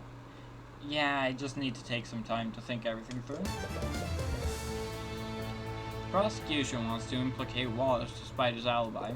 We won't have a reason to do this unless the evidence heavily implicated him. Learn that Wallace is a necromancer. He's the only person at the academy that's capable of high-level necromancy.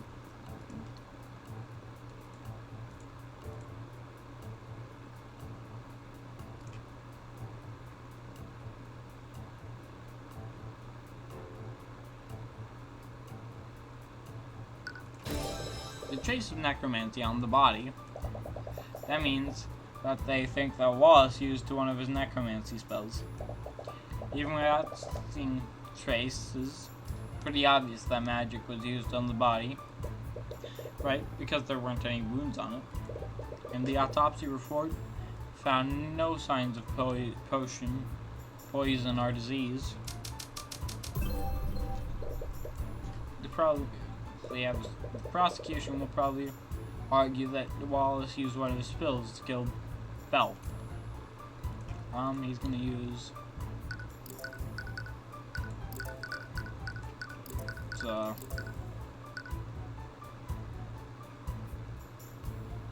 probably necrotic blight. Probably say that he used necrotic blight. That makes sense. Necrotic blight would have drained the life force from her body.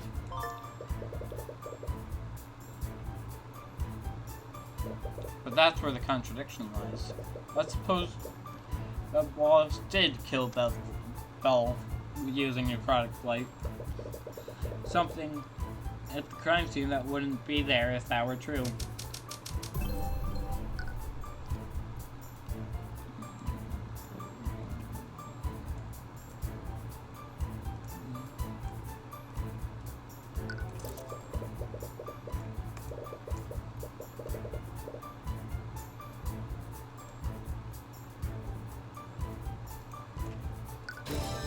Necrotic blight is a spell that doesn't inflict any visible wounds. There shouldn't be any blood on the body. Then what really happened? That's the last piece. If I had to guess,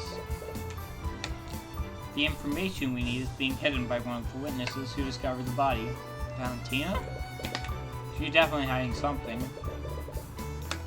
Did you notice how she reacted when I asked you to scan the room? Yeah, she ran away. She didn't even try to be subtle about it. The way she reacted, I think she may have been trying to hide herself from your detect magic. It can only mean there's a magical trace on her. I wonder what she's trying to hide. Only one way to find out. So you see, should you subtly cast detect magic scanner? Alright, it's been a while since we talked to her. She might be back in the academy kitchen by now. Okay. Okay, let's move to the kitchen.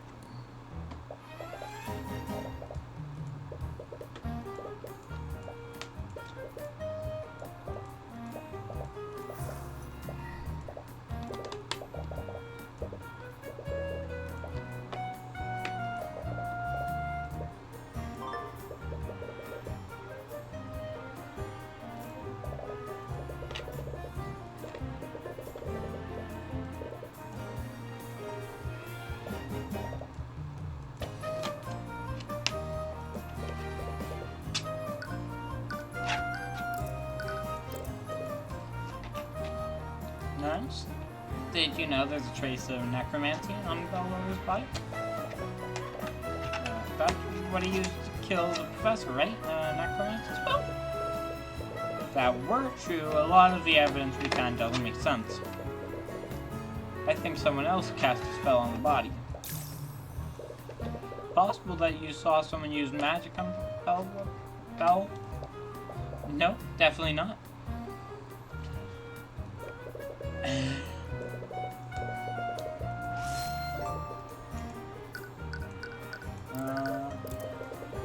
More than she's letting on. She found the body alongside her sister and what? Just strangely when you mentioned that someone may have used magic on the body. Oh, that's it. Suscitate. Is she hiding?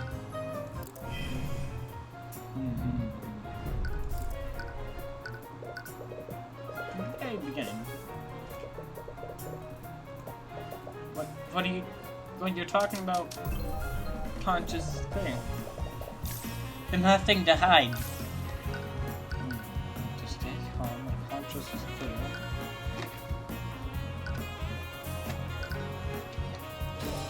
Mr. Annis, it's clear to anyone how nervous you are.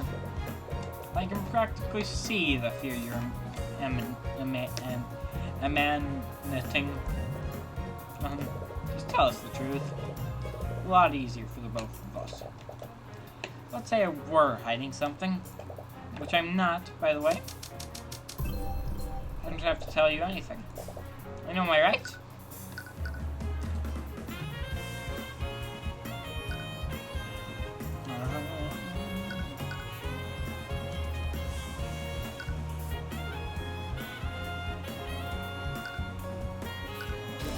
You've already given your statement to the Inquisition.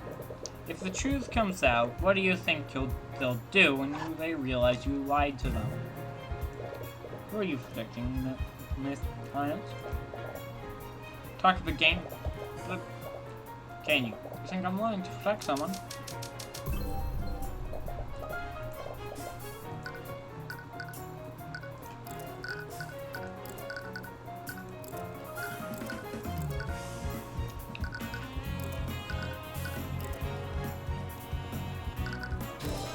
Can't hide the truth from this. What?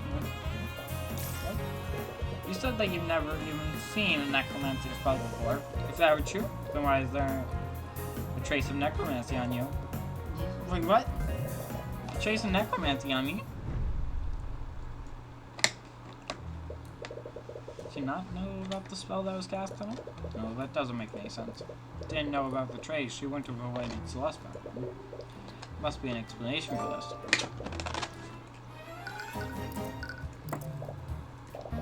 Why is there a trace of necromancy on me? Am I gonna die? Am I gonna become a zombie?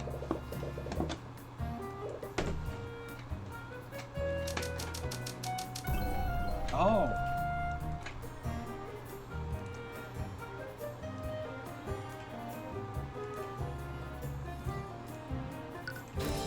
Calm down, Miss Things. Not all necromancy spells relate to the undead. Healing spells are also from the school of necromancy. Healing spells? Oh, that's from the time she healed the cut. She? Looks like she knows a mage who studied healing. Student? So I just remember that there's something else I have to do. I'll be right back. Hey, come back here! She ran away again. No way she can outrun me. No, the Inquisition is still stationed around the surrounding area. Probably intervened. We started harassing one of the witnesses. That's true. But we weren't able to learn anything. Actually, I did learn one thing. Threatened to cast a healing spell on him. Really? How'd you figure that out? Good deductive reasoning. Oh! Well, healing magic is also a form of necromancy, right? Blames the trace on her. It's a good thing we know lots. Otherwise, we might have also thought that a necromancer was trying to kill her. Wait a minute, that's it. This whole time we've been wondering why there's a trace of necromancy on the body. It doesn't become someone to attack Bellwether with necromancy spell. It's because someone used necromancy to try and heal her. I see. It doesn't matter what type of necromancy spell someone uses. Spells from the same school of magic leave the same type of trace. Not just that. The body clearly has blood on it. What would happen if someone used the healing spell on a wounded body, it flows off that body's wound. In other words, it would remove any cuts or blisters. Interrogating Valentina may have been a dead end, but it still gave us just what we needed to win this case. Not so sure it was a dead end. What do you mean? Not that suspicious. But she asked someone to heal her. But she injured herself. But if only that, why did she go so much trouble to hide it? It's coincidental. Wounds on the body were healed by an unknown person, and the person who found the body is hiding the identity of the healer. Have to be the same person. Guess that makes sense. So what do we do now? Valentina is definitely known to us. I doubt we get a third chance to speak with her. Hopefully. What we have now is enough to acquit Wallace. Done everything you can. Here's what you want to poke holes in the prosecutor's case. If that doesn't work, then drag Valentina out onto the witness stand and pull the truth out of her. Hope that what she's hiding is enough to acquit Wallace. I demand to know why you're still holding on to my rapier. It's a precious family heirloom and I want it back. It's evidence in the current case. Evidence? Presser was killed with necromancy. Was she though? Why are you asking me? You're the one who's investigating this. I suppose it doesn't matter. Just know that I will bring her murderer to justice, no matter who it may be. Yeah. Might be them. Okay.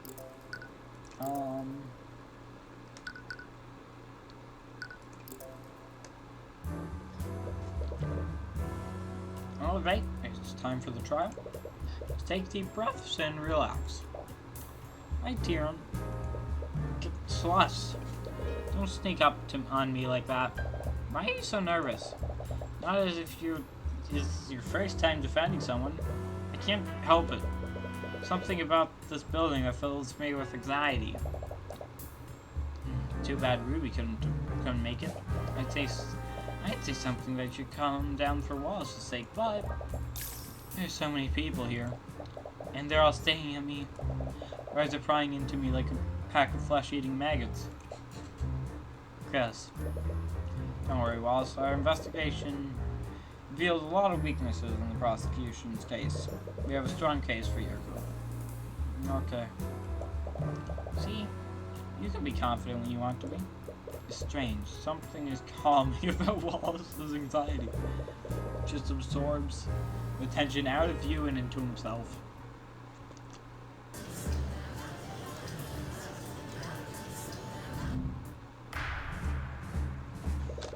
Court is now in session for the trial of Wallace Nightgrave. Prosecution is ready, Your Honor. The defense is also ready. Very well. Let's begin the proceedings. Prosecutor Stillman, could you please list the charges? The defendant is a student at the Wyvern Guard Imperial Academy.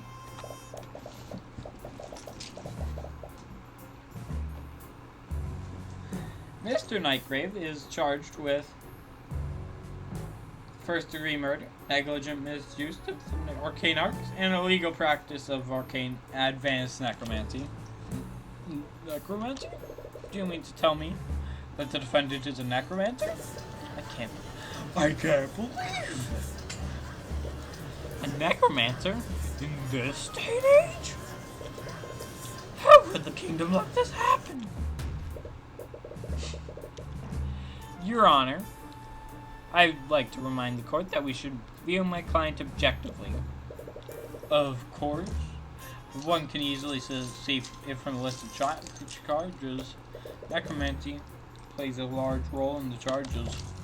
Indeed, the crime occurred within the academy this morning. Victim is Catherine, a professor at the school. Although there were no witnesses, traces of necromancy were detected on the body. Furthermore, the autopsy report shows that the body has no physical wounds. I see. Necromancy is the only type of magic that can harm an individual without physically wounding them. Additionally, the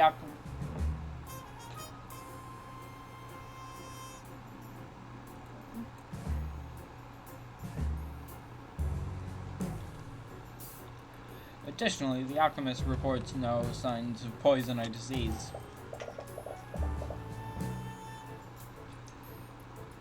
Therefore, we can only conclude that a necromancer has committed the crime.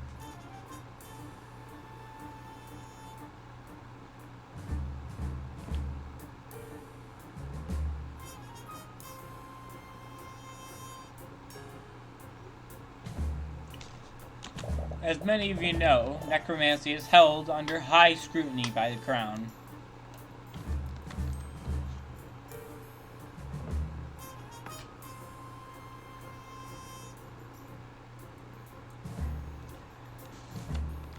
Aside from the defendant, no other students were permitted to learn advanced necrotic magic.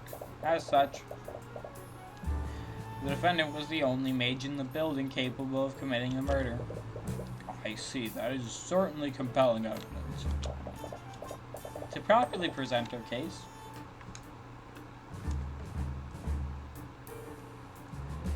the prosecution would like to call Commander Orm White to the stand. Commander White, please testify to the court about the Inquisition's findings. Yeah.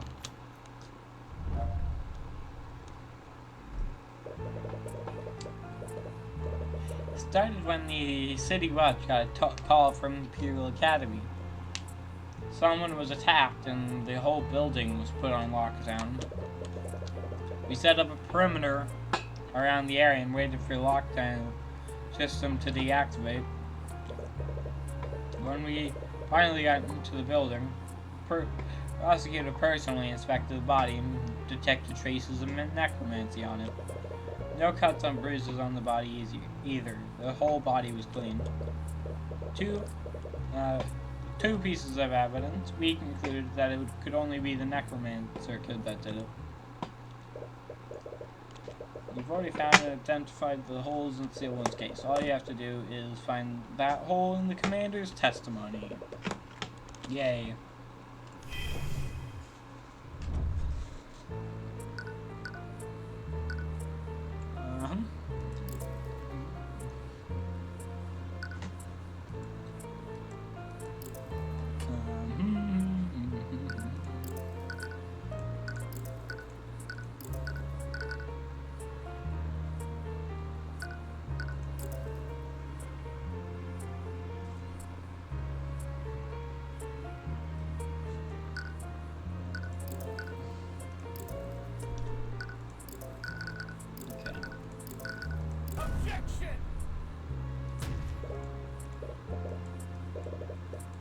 God damn it.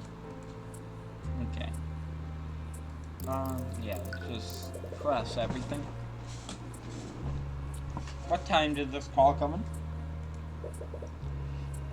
A little after 3 p.m. A few minutes after the murder was discovered.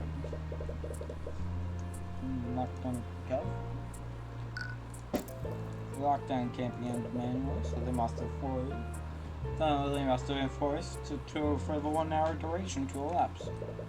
How secure was this perimeter? Is it possible someone slipped past? The Inquisition was working in conjunction with the City Watch and the King's Guard. That many people at the scene, it's very unlikely that anyone escaped unnoticed. True, for better or worse. The kingdom will act quickly to protect a building filled with nobles. Why did the prosecutor inspect the body instead of the Inquisition?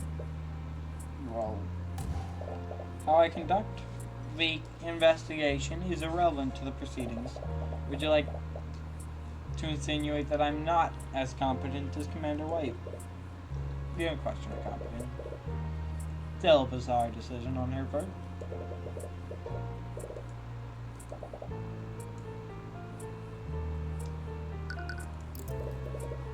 How carefully was the body checked? Perhaps the prosecution missed something. Coroner couldn't even find the smallest cut, bruise, or fracture on the body. And the alchemist report showed no signs of poison or disease.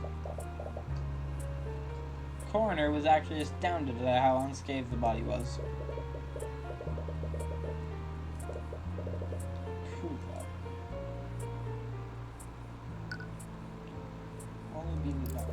And the prosecutor believes my client used necrotic blight. Yep, it's the only way the crime scene can make any sense. Necrotic blight? I'm afraid I've never heard of this spell before. Necrotic blight is a spell that drains the life force from its target. When used on a living human, it makes their bodily functions cease, instantly killing them. I see. What a horrible spell. A child should have never been allowed to learn something like that. What were they thinking? We're investigating the crime scene, so we know that the Inquisition theory contradicts one of the clues we found. Oh yeah.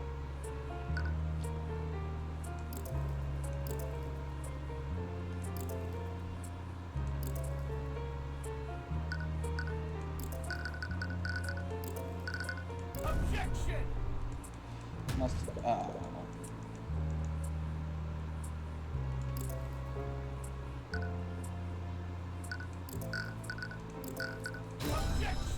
yeah, this one. Commander White, it appears you've neglected to mention one key detail of the crime scene. Yeah, and what's that? During your testimony, you said the entire body was clean.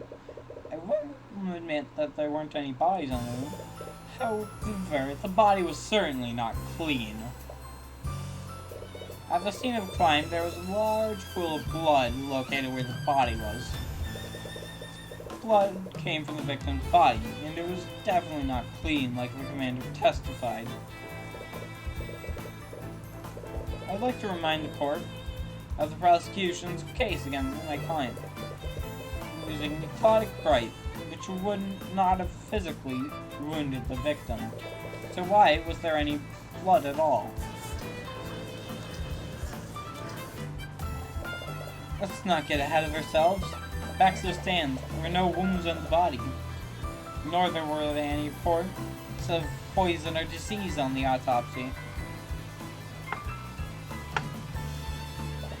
Still clear magical elements in this case.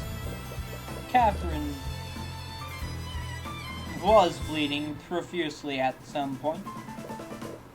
How else would there be a blood stain on the body? Have an explanation for that, Miss Stillwell? No, admit.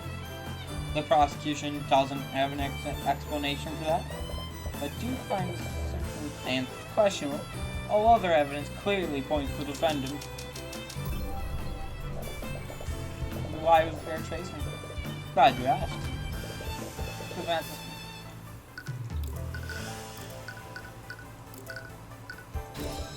Mend wounds? Correct me if I'm wrong, but isn't that a healing spell? That's correct, Your Honor. Spells from the school of Necromancy can control the forces of death and life. Mend wounds is in fact a necromancy spell. Really now? I wasn't aware of it. You are a judge. This is critical knowledge. Now, I'd like the court to consider the following. What would happen if Belle was wounded and someone attempted to heal her using mend wounds? All of her wounds would disappear from her body. I see. Do you honestly think I'm that incompetent, Mr. Cuthbert? Frankly, I'm a little insulted. What?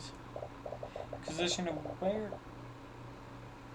Well aware of what happens when a mage attempts to save the victim. Accused that arrived, the victim was long dead. None of them attempted to heal her.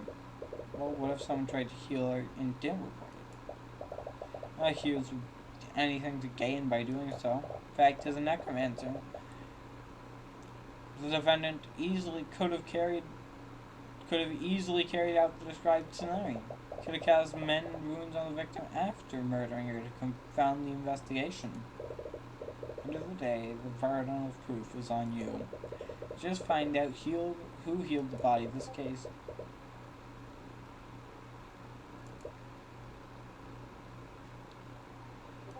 Your Honor, I will admit that I don't have any evidence to support my theory. However, I do believe we can bring it to light. There may have been two people that witnessed someone cast magic on the body. Valentina and Valerie Linus, the sisters who discovered the body.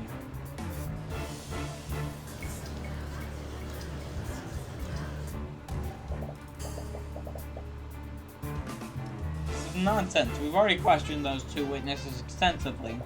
If they had witnessed something like that, it would have come up in their testimony. If that's true, then you had nothing to lose by hearing their testimonies.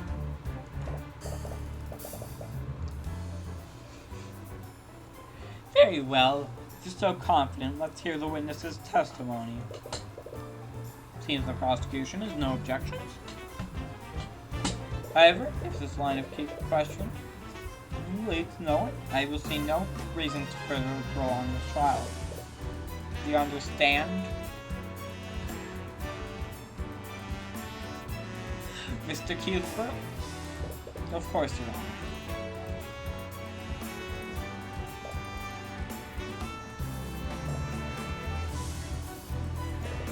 She just got in the sand and she's already stressed out. But this could work in your favor. Witness, please state your name and occupation for the court. My name?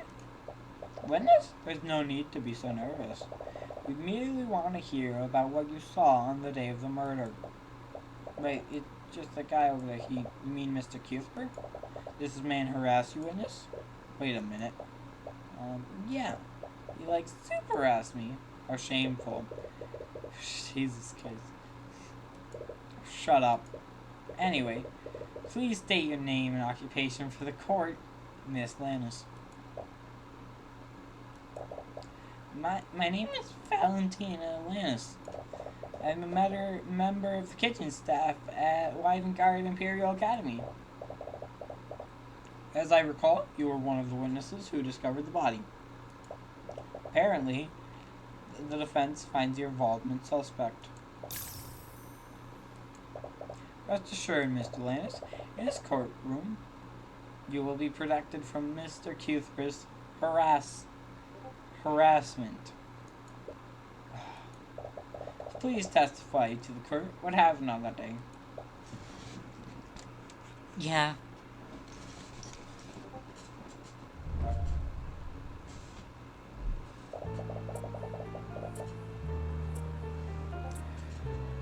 I was walking with my sister in the west room when we noticed something in a nearby classroom. We looked over to see what it was. That's when we saw Miss Bellwether bleeding on the ground. My sister tried her best to help her, but the professor had already lost a lot of blood. My sister did that. I used an emergency communication device to call for help. But it's too late. By the time her bleeding stopped, she had already lost too much blood.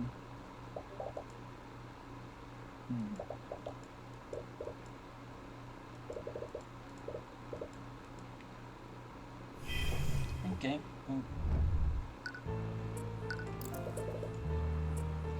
Where were you two coming from? Came from the kitchen. Taking a break after the lunch rush. Outside of the academy. Inside of the... What did you see in the classroom, Miss Lance? Bleeding on the ground. Did you notice anything strange in the lecture hall? Well, there was that terrible smell. It was awful. I almost couldn't see because of how much I was tearing up.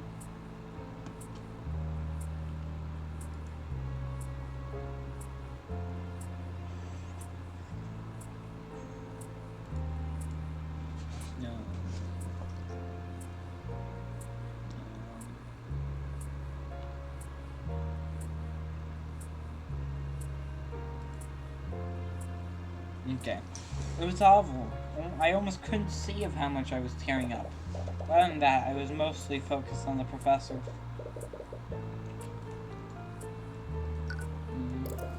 Tried to help her. Miss Lannis, how exactly did your sister try and help Miss Bellwether? What? Oh, my sister used first aid to try and stop the bleeding. I see. Could you please add that detail to your testimony? Yes, sure.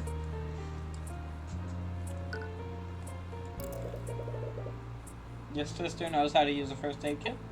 Yeah, it was covered in our training when we first started working. With all the nobles around. I guess the headmaster wanted to make sure we were prepared.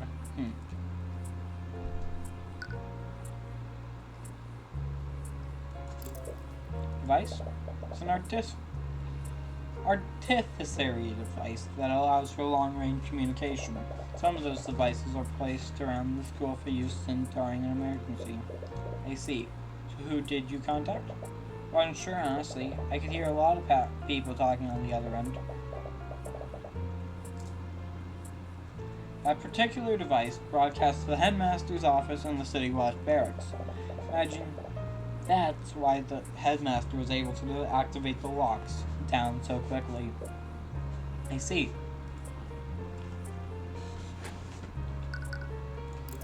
I see. That must have been a difficult experience for the both of you. Especially hard on my sister. I think she blames herself for not being able to save her. We didn't like Professor Bellwether, but we still didn't want her to die. Yeah, this is a very hard crime to get angry at the committer at, but like, you still know they're kind of a bad person. She seems sincere when she says that. But you don't see any dissonant thought through the eye either.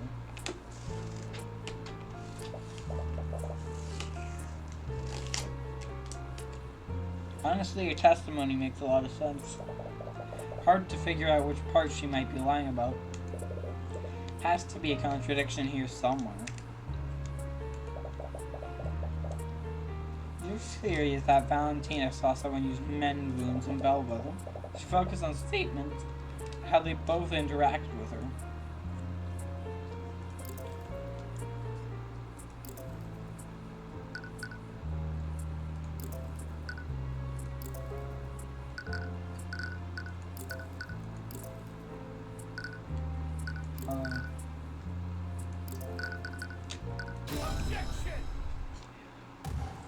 Witness? What is the meaning of this? Witness, what is the meaning of this? What? Why are you looking at me like that?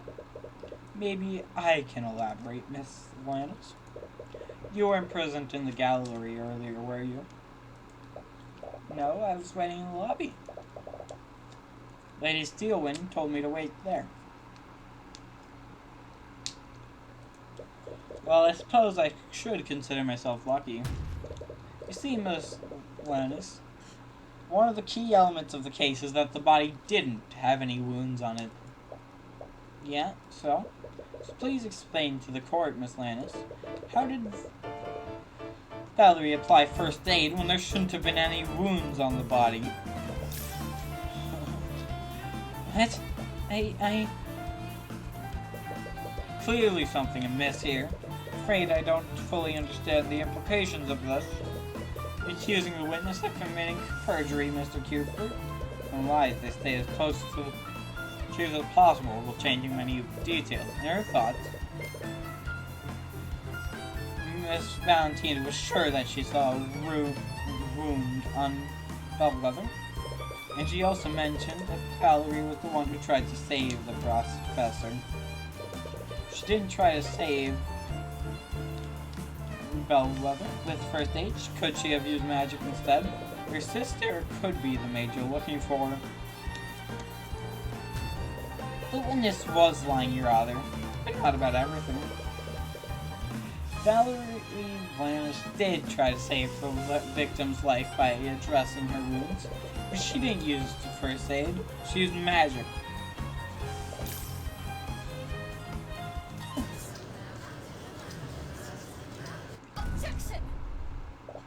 I'm sorry, Mr. Cuthbert, but your theory is completely flawed. How so, Mr. Steelman? Miss Steelman? Quite simple. I've already verified that neither of the sisters are mages. What? Wait, how can you be so sure? During the investigation, to ensure spell companions, standard procedure for the Inquisition when interviewing witnesses. Then that means that's correct. Neither Atlantis system could attune to a compendium. That's right. The Inquisition checked us both. Neither of us are mages. Damn it, are we wrong? No, that can't be right. Todd said she found us out. Coming to her on the right check. That's avoided tuning to it? No, it just needs to be another person. When I was arrested, the Inquisition also made me attune to one of their spell compendiums. Tuned incorrectly. There's no way a mage could avoid tuning to compendium with them watching you. Right, maybe negligent sometimes. Even he isn't careless. Now, if you're done, I do believe you've exhausted all your options. Wait, I'm still not done cross-examining from testimony. Should have some more thoughts. We can't exactly say the thing. There's one key element of her testimony that court is overlooking. I have a right as an attorney to complete my cross-examination. Your Honor, the defense is clearly trying to buy time. I might be compelled to agree with you. However, I'll also admit that some elements of the witness's testimony are quite peculiar. I will allow the defense to perform one more cross-examination. That was close. But no, this is your last chance, Mr. Cuthbert. If you produce nothing substantial, I will pass my verdict. So accurate. Of course, Your Honor. It's all or nothing. Can't find any. By reading your mind, this whole case is finished. Witness, please give your testimony once more. Okay.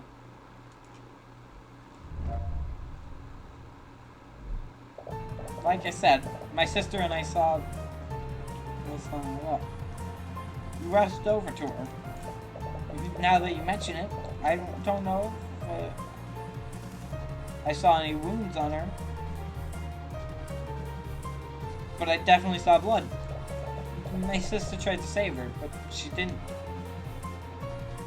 use any magic. Neither of us are mages. Both held. Just held that book that Knight gave us. The commander was watching us the whole time. What are we gonna do? They're pretty hard proof that Valerie isn't a mage. Valerie is the mage we were looking for, I'm sure of it. Just not sure why they felt the need to lie to the Inquisition. More importantly, how did they trick the Inquisition?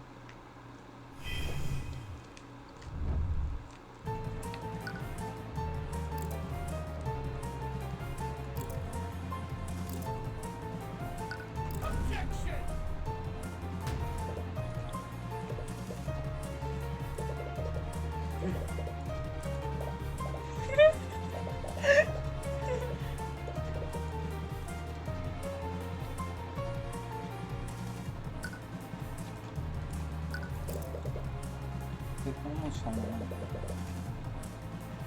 Pardon me?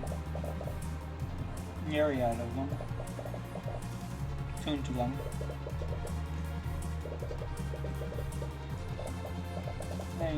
It's like the concept of registering. As you realize, many of them choose to hide their powers illegally.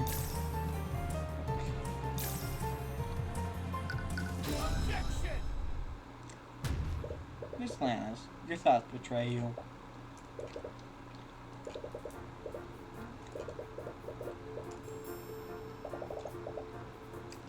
Orm was the one who collected.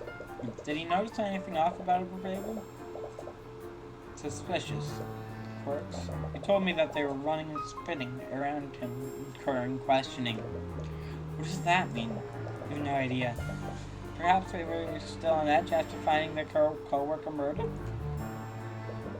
Running and spinning.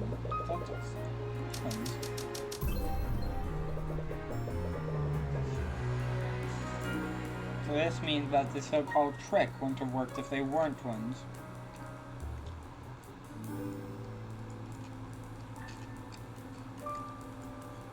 Of course, they switched places. Tuned to the first spell companion, tuned to the second one. Commander White couldn't tell the difference between them.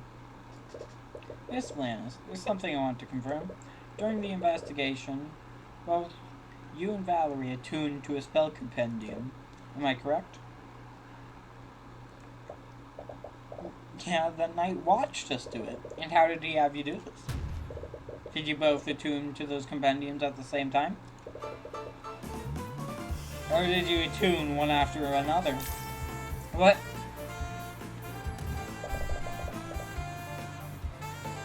I fail to see how that makes any difference, Mr. Cuthbert.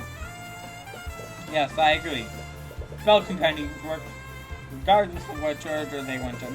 Now, you may not be aware of this, Your Honor. That Valentina and Valerie Lannis are identical twins, which means that their physical appearance are nearly identical to each other. If Commander White didn't have them attune at the same place, what would stop the twins from switching places with each other? Clearly nothing but baseless conjecture. Orm won't fail us basic test. Really, Professor Skillin, you find it hard to believe Commander White would fail at a task like this? Wait a minute, this is crazy. We didn't check the Inquisition, neither of us are mages. Then prove it, Miss Lannis. Bring and your sister will have to attune 2 spell compendiums at the same time. No, wait!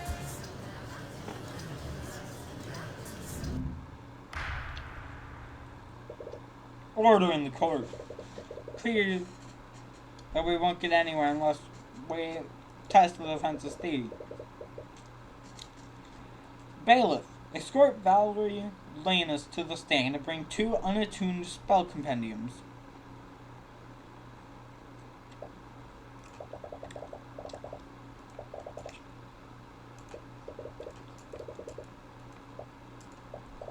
No, did he seriously? What is it for a prosecutor Steelwind?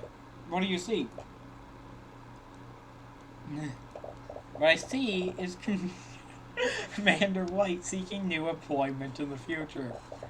It appears that the defense was correct. Valentina Lannis isn't a mage, but Valerie Lannis is. What's more, Valerie Lannis' compendium contains the mend wound spells, which makes the defense's theory entirely plausible. Please, just allow me to explain. We should allow you to explain what, exactly? You're an unregistered mage, and you and your sisters have made fools out of all of us with perjury, except for me. I knew it the entire time. How would you know what it's likely, Steelwind? Huh? Did you think we didn't notice your name? Not like us, you don't have to hide. Whatever. The whole situation is kind of out of hand. I didn't think hiding would cause so much trouble. I'm willing to let someone go. Prison becomes of me, even if he is the Necromancer. Please let me testify about what I saw. I'll tell you what really happened that day. Very well. But I understand there will be repercussions for your witnesses. For your actions, witness. Yes, I know. Witness testimony. My sister and I were walking in the hallway from kitchen to the foyer. Then I suddenly spotted the professor lying in a pool of blood in a nearby classroom. Valerie used a communication device to call for help while I tried to save her. I saw that she was bleeding, so I cast mend wounds on her to close her wounds. It was too late. I closed the hole in her stomach, but she was already dead. There was a hole in her stomach? Your Honor, as you can see from the witness's testimony, the trace of necromancy was left by the witness, not my client.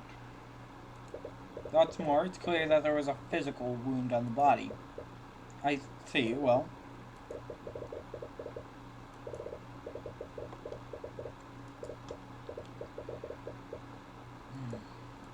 Sigh, very well. The court seems no reason to prolong this trial. With these new developments, the court has no choice but to find Waller's Nightgrave not... Objection! Oh god, what do you want?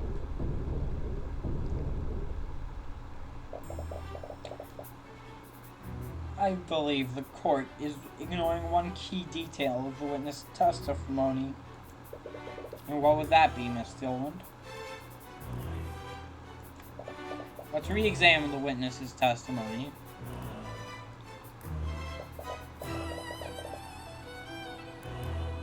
Valentina.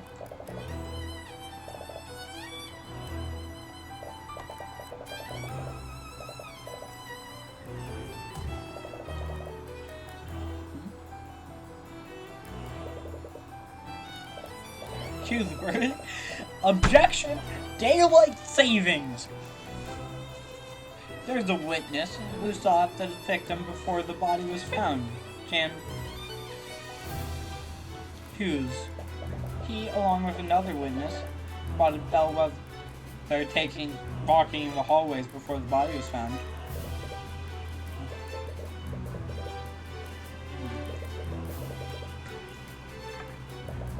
Point.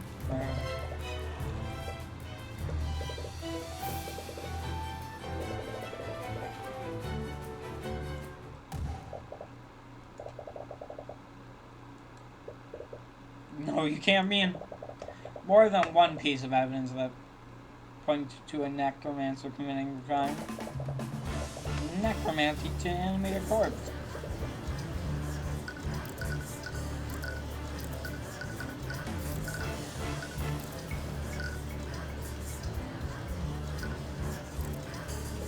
Now,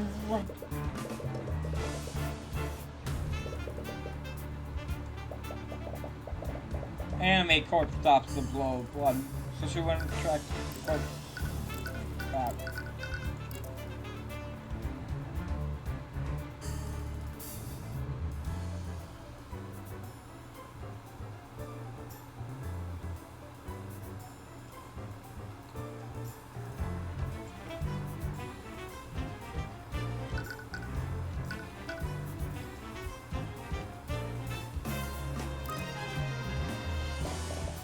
Also proficient with illusion magic. Illusion spells to hide the undead spell wounds. Another party could have easily used illusion magic to disguise themselves as a victim. How did they move the body to the classroom?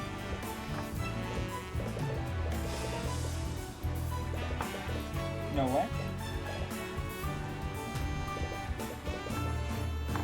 And the prosecution's case against my client is still faulty. Can't convict my client without more evidence. I agree. With the new development, the court sees it fit to suspend the trial for the time being.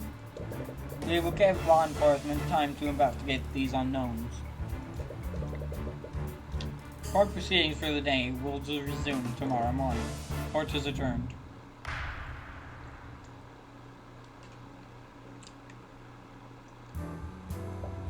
Hey, are you feeling okay? Body is seen moving an hour after death. Clearly wasn't Bellwether, or at the very least, she wasn't alive when this happened. So what was it? Tyrion? There's an illusion magic involved, there has to be. Which spell was it? Could it have been an illusionary disguise? Tyrion! Ah, what? I've been quiet since the trial ended. You're making me worried. Sorry, I was just thinking about what Steelwind said. You mean about her theory? Creepy when you think about it. Do you really think someone turned me? I don't think so. One clear fact. That Wallace was an only high-level necromancer nearby. You have to assume that he's the only person capable of casting using that type of magic. But then how was she walking around? I don't know, it doesn't make any sense. It's given that Wallace didn't touch the body, so we can discount the use of high-level necromancy. No matter what, someone used an illusion. Aren't there spells that can't create freestanding illusion, not just disguises? I honestly don't know. We need to talk to someone who knows about that type of magic. Wait, didn't Eris says that she was studying illusion magic? She may be able to tell us if something like that is possible. Is that really a good idea? What do you mean? What if she's the one that created the illusion? What? We're detecting fear from her again. So are you scared of Eris?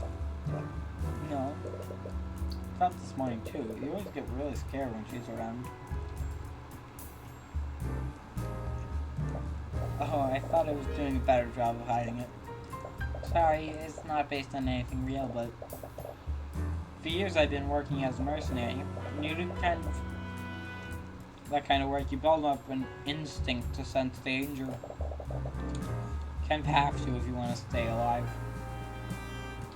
Don't worry, I'm 90% sure you're going to stay alive through this game. Sorry, I never knew. Literal monsters and barely escaped with my life. When I'm near Eris, none of those creatures even come even close. I get this feeling, it's like I'm in front of a predator that I can never hope to be. Every instinct I have tells me to run whenever she's close by. Really, but she doesn't seem that dangerous. I know. I think maybe I'm just anxious or something. I should know better than to not to judge people by their appearance. Sorry, forget I said anything. If you think we should talk to her, then we should do that. You don't want to discount Celeste's instincts.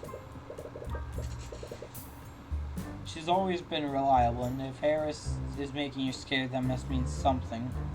But if Eris really is that dangerous, then that's all the more reason to talk to her. Aside from that, something else that the prosecutor said.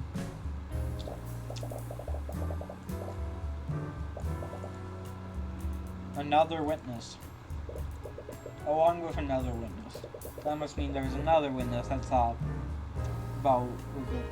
that was walking around. And probably isn't the most reliable witness, so talking to that other person might help us figure out what happened. You think Dylan will tell us who that witness is? At this point, we won't lose anything by trying. In any case, it looks like you have your work cut out for you. Where should we start first? Okay, I am going to stop this recording, so see you all next time. It will be like 10 seconds for me, maybe a bit longer for you, probably a couple hours or something, whenever it uploads. So I will see you later.